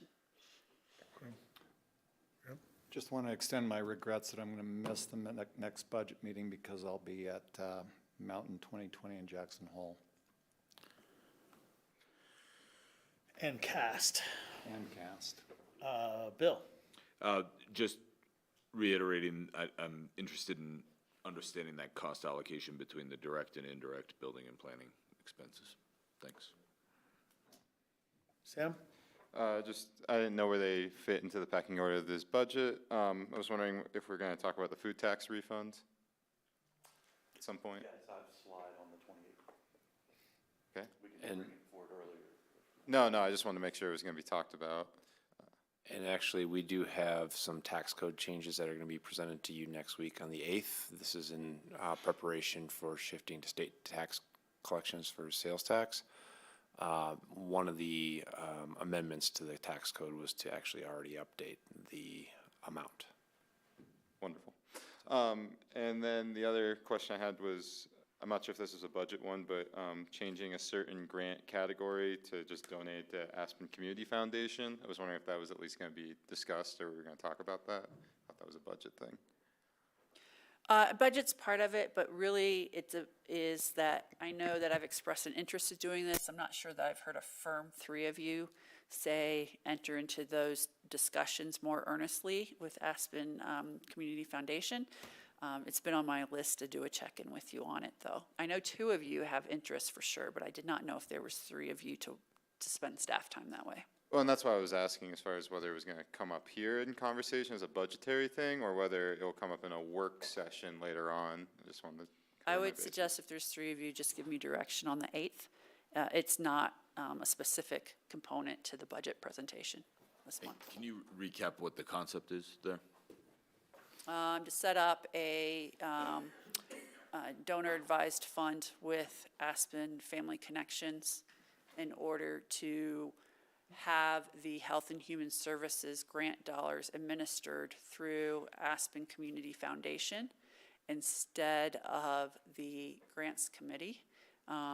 We have a lot of, it takes quite a bit of work to administer that particular grant segment, which is your lowest value grant segment as well, has been one of our concerns. And quite frankly, the foundation's staff have much better relationships with these nonprofits than our own staff in understanding what's happening. But there's some trade-offs. You give decision-making authority to a committee at Aspen Community Foundation.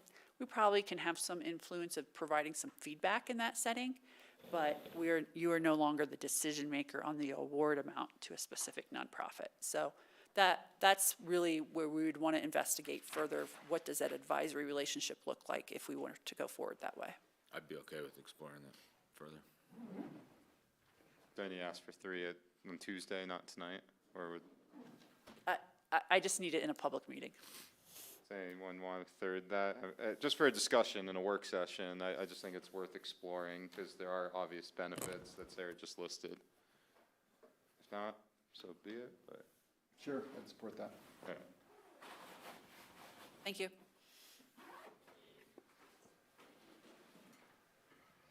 Is there anything else right now anyone knows they want to revisit? And it's okay if you thought about something in 2 weeks, another week or 2, you want to talk about it. Even for something that we're going to discuss, I mean. Well, I meant from tonight. Just from tonight, okay. Tonight, so if there's any of the FTEs you want to talk about again, if there's any, if you want to revisit the Salesforce software conversation, anything like that. Never. Thank you as always. Thank you guys that hung out for us for our budget meeting, and thank you as always to Grassroots. We will be back again next week. Just on Tuesday.